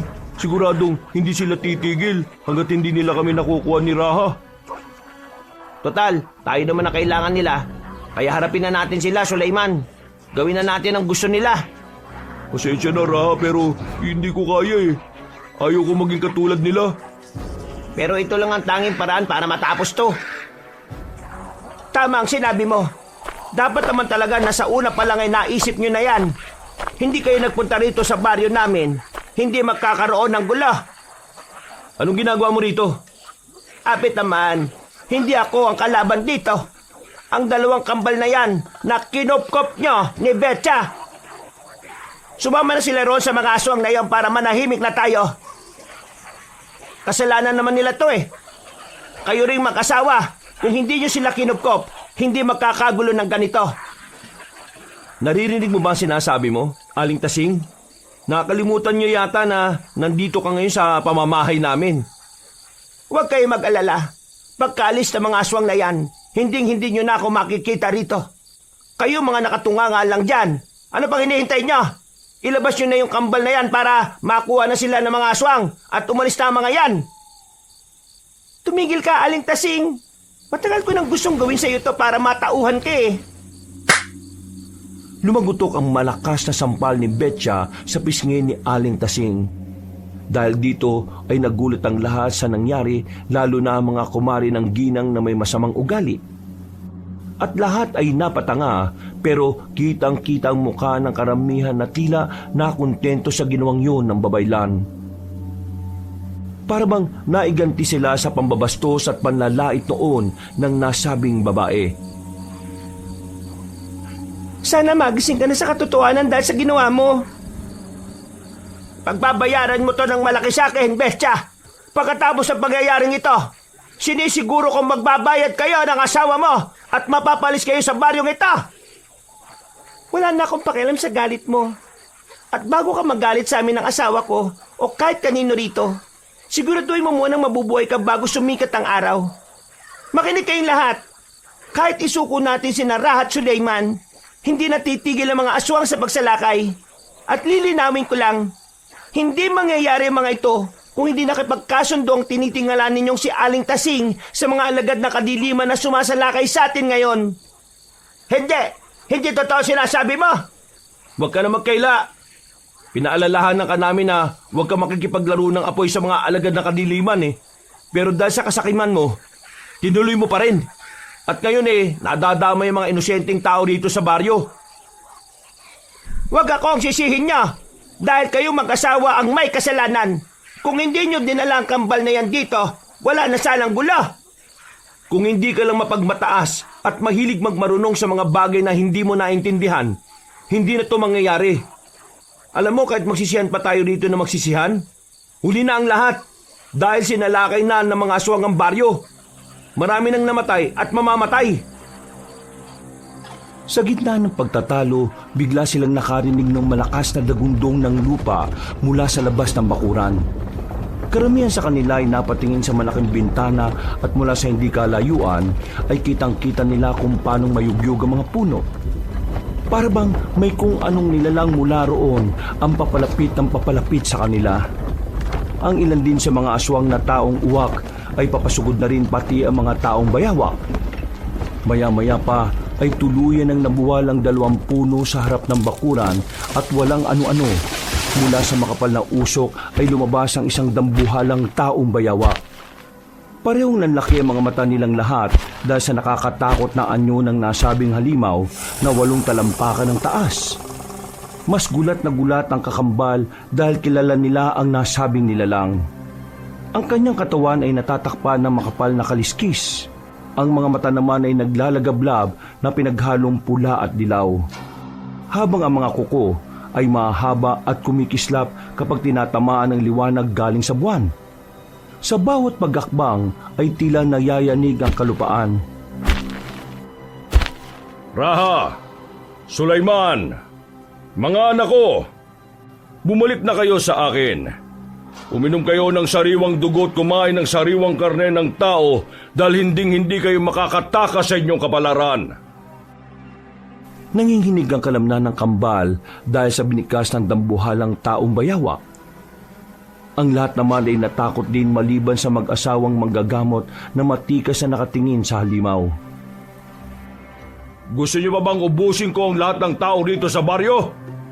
Sa bagay, mauwi rin naman sa galo ng lahat dahil kapag nakatikim na kayo ng sariwang karne at dugo ng tao, siguradong kayo na mismo ang papatay sa mga taong nandyan sa loob.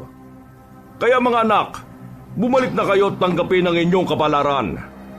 Huwag kayong tumulad sa nanay niyong matigas ang ulo para hindi na tayo humantong sa kamatayan.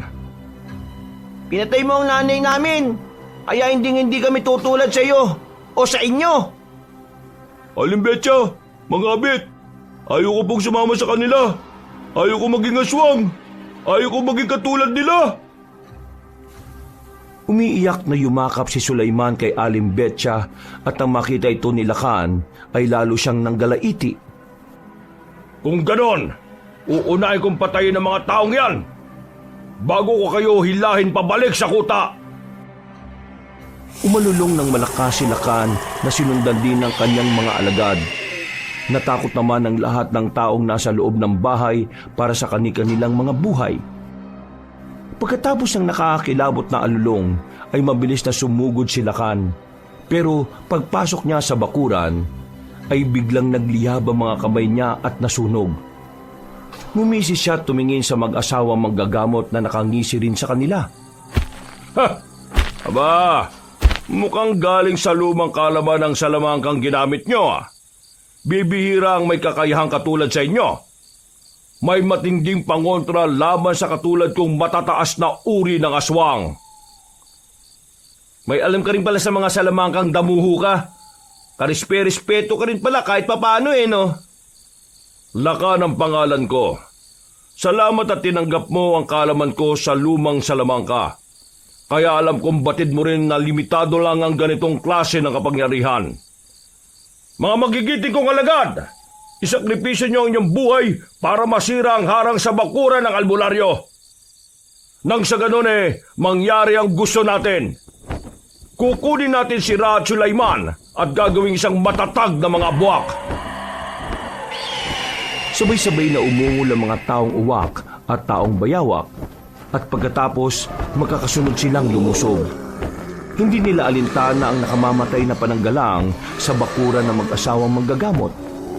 Mula sa loob ng bahay ay kitang-kita ng mga tao kung papaanong mag-abot ang mga aswang sa pagpupumilit na pumasok.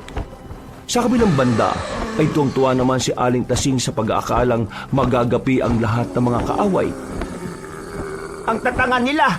Magpapakamatay silang lahat kahit na alam nilang hindi sila makakapasok. Ang galing nyo talaga, Abet at Betcha. Sana magbati-bati na tayo. Ano kayo ngayon mga aswang? Kahit nambuhala ka pa, wala kang magagawa. Sa tingin mo ba isasakripisyo ko lang sa wala ang mga tapat kong alagad? Maghintay ka dahil malapit na masirang pinagmamalaki niyong harang laban sa mga aswang. Abet, Betcha, anong sinasabi ng dambuhalang halimaw na yan? Lahat ng kapangyarihan ay may tamang balanse. Ibig sabihin, ang kapangyarihan ng harang ay limitado lang para higit 50 aswang na sabay-sabay ang sumalakay. Kapag nagtagal pa ang ganyang ginagawa nila, hindi magtatagal masisira na ang harang. Ha? Bakit kayo mo lang sinabi ito? Bakit mo to kailangang ilihim sa amin nang wala naman palang tibay ang salamangka ng bahay ninyo? Kung alam ko lang na ganito, hindi na ako nagtago dito at sa ibang lugar na ako nagpunta. Pwede ka namang umalis kung gusto mo Bukas ang pinto. Hindi ko na kailangang gawin yon dahil isusuko ko na lang ang mga anak ng dambuhalang yan. Naging agresibo si Aling Tasing. Dali-dali niyang hinatak ang sugatang si Raha na hindi naman kaagad nakapalag. Pinisil kasi ng ginang ang sugat niya sa tagiliran at tinakot ang lahat ng naroon. Anong ginagawa mo, Aling Tasing? Nababalik ko na ba? Ha? Hindi ako naghihintay na kamatayan sa lugar na ito, ano? Dadaling ko ang binatang to sa tatay niya para matapos na ito. Hindi mo ba narinig ang sinabi ni Lakan? Papatayin niya pa rin tayong lahat. Lakan! Mangako ka na bubuhayin ako kapag binigay ko sa iyo ang kambal. Sige, gawin mo ang alam mong tama, babaeng baliw. O ano? Narinig niyo sinabi niya? Ngayon, Sulaiman, kapag hindi ka sumunod dito sa akin, papahiran ko ang kapatid mo. Mas lalong pinisil ng desperadong ginang ang sugat ni Raha. Mas lalo tuloy ng hina ang binata, kaya natakot din ang kakambal niya. Sumunod dito at nangakong hindi gagawa ng kahit na ano, dahil ayaw niyang mapahamak ang kapatid. Habang lumalabas silang tatlo, ay binili naman ni Aling Tasing sa mga kapwa tsismosang sina Aling Aloha, Aling Abuela at Aling Buenas ang mag-asawang manggagamot. Napailing na lang si Abet at Betcha habang pinagmamasdan ng ginagawang kahibangan ni Aling Tasing. Nang nasa tapat na sila ng gate, ay pinatigil ni Lakan ng mga alagad na nagtatangkang sumugod. Alam na rin kasi niya na malapit ang matibag ang mahiwagang harang. Ilabas mo na sila rito! Bakit pati ako? Kailangan pa lumabas. Dahil kapag sumalakay kami sa loob, siguradong madadamay ka kapag nagkataon. Kaya humakbang na kayo palabas sa mahiwagang harang. Aling Tasing, huwag ka maniwala sa sinasabi ng tatay ko. Hindi mo siya kilala kung gaano siya katuso. Manahimik ka! Kung tuso siya, mas tuso ako! Makinig ka, dambuhala! Kapag gumawa ka ng masama, sisiguraduhin kong mamamatay itong isa sa mga anak mo na nanghihina. Kaya kapag nakalabas ako sa harang, hahayaan mo na akong makalayo pa. Kung yan ang gusto mo, hibang na babae. Lumabas na kayo! Dalihan mo na! Bago pa magbago ang isipan ko!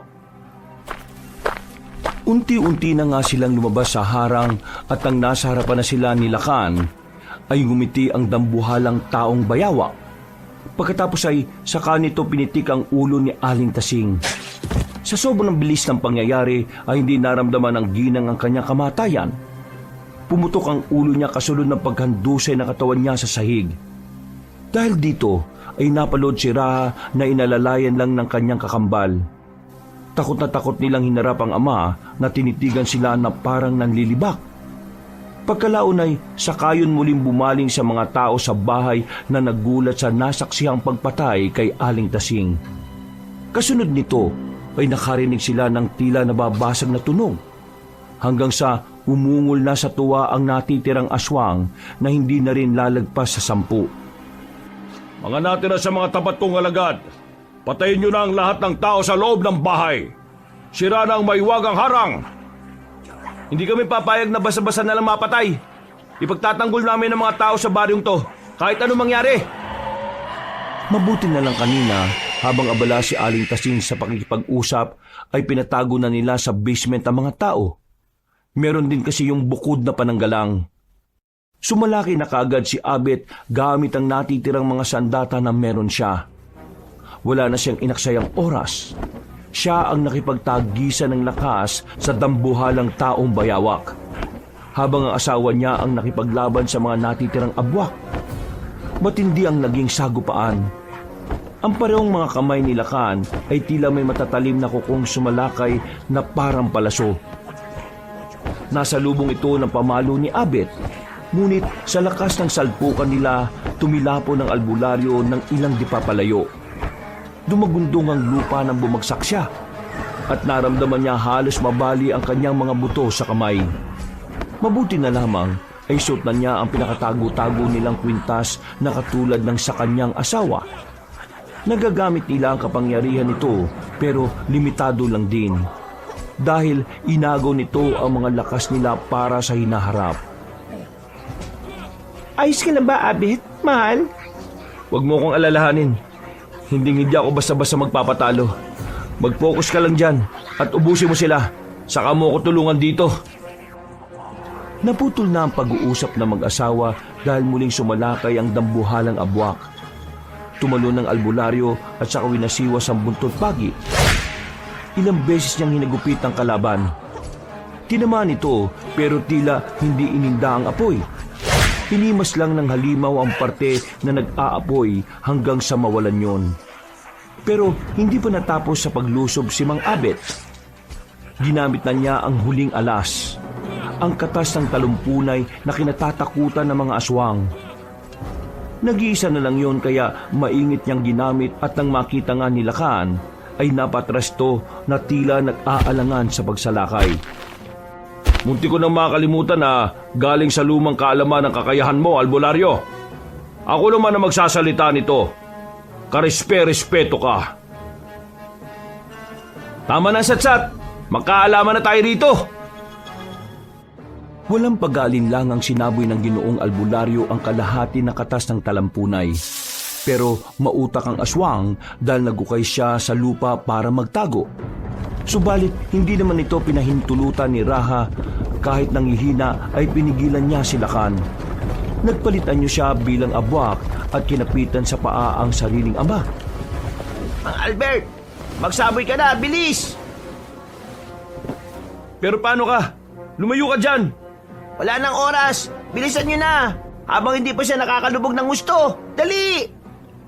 Baka pati ko mapahamak eh. Wala na akong pakialam. Basta mapatay ko lang ang pumatay sa nanay namin. Kaya, pakiusap, gawin nyo na, Mang Abet! Dahil dito ay wala nang nagawa ang Ginoo kundi sundin ang kagustuhan ni Raha. Isinaboy niya ang natitirang katas ng talampunay at dumiretso ito sa hita ng dambuhalang abwak na pilit kumakawala. Tinamaan din si Raha sa braso at unti-unti yung natunaw. Mabuti na lang ay dumating kagad si Aling Betcha at walang pag-aalinlangang pinutol ang braso ng binata. Pareho silang dumaus-os at sumama kay Sulaiman na nakatanga lang sa mga nangyayari. Hindi nila nakita kung anong nangyari kay Lakan pagtayo nilang lahat at wala na ito. Tapos na. Patay na ang tatay. Wala na siya. Umalis na kayo. Nandyan siya sa ilalim nyo. Bago sumulpot si Lakan para sakmalin sila, ay nagawa na kagad ng paraan ni Aling Betcha para makaalis sila. Pagsulpot ng dambuhalang halimaw, putol na din ang kanang kamay nito na nagdurugo pa. Galit na galit tong nakatingin sa kanila habang humihingal. Tuluyan namang nawala ng malay si Raha na naputol na rin ang kanang kamay habang nasa anyo pa ng tao. Patuloy na tumatagas ang dugo niya na kaagad tinakpan ng piraso ng damit si Aling Betcha habang inuurasyonan. Akala niyo uubra sa akin ng mga ganyan? Sa tagal ng panahon kong nilalabanan ng mga gumagamit ng makalumang sandata, sa tingin niyo ba hindi ko pa alam kung paano yang kontrahin? Ngayon, ako naman, humanda na kayong lahat na mamatay! Mabilis ang sumunod na mga pangyayari. Sa galit ng dambuhalang aswang, hinampas niya si Abet gamit ang buntot niyang mahaba at balot ng tinik.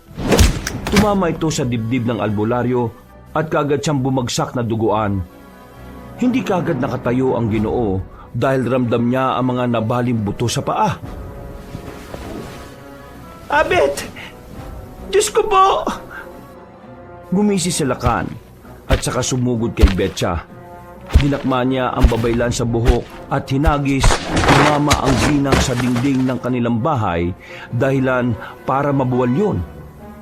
Na mabuti na lang din ay suot niya ang kwintas na siyang proteksyon. Pero napaubo pa rin siya ng dugo sa lakas ng ginawa ng kalaban.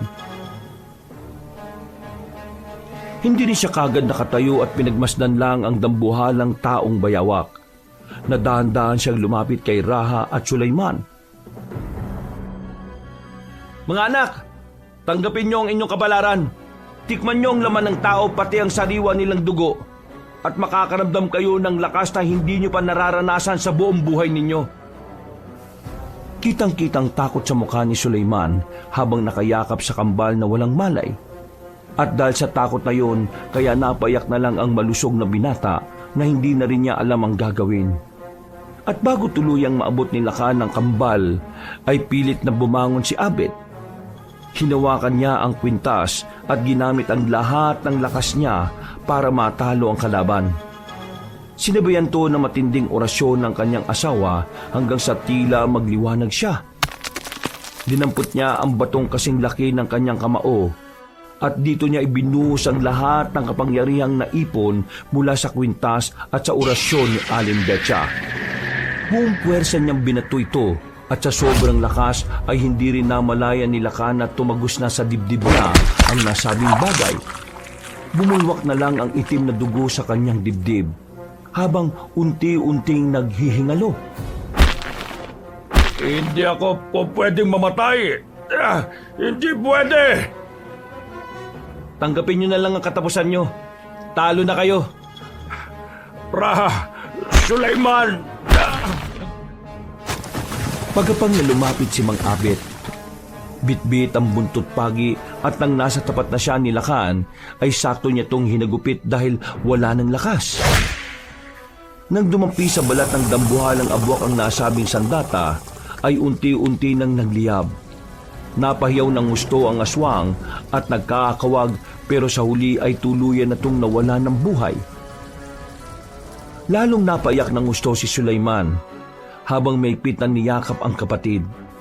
Kitang-kita niya kasi kung paano silang pagmasdan ng ama bago tutupukin ng apoy hanggang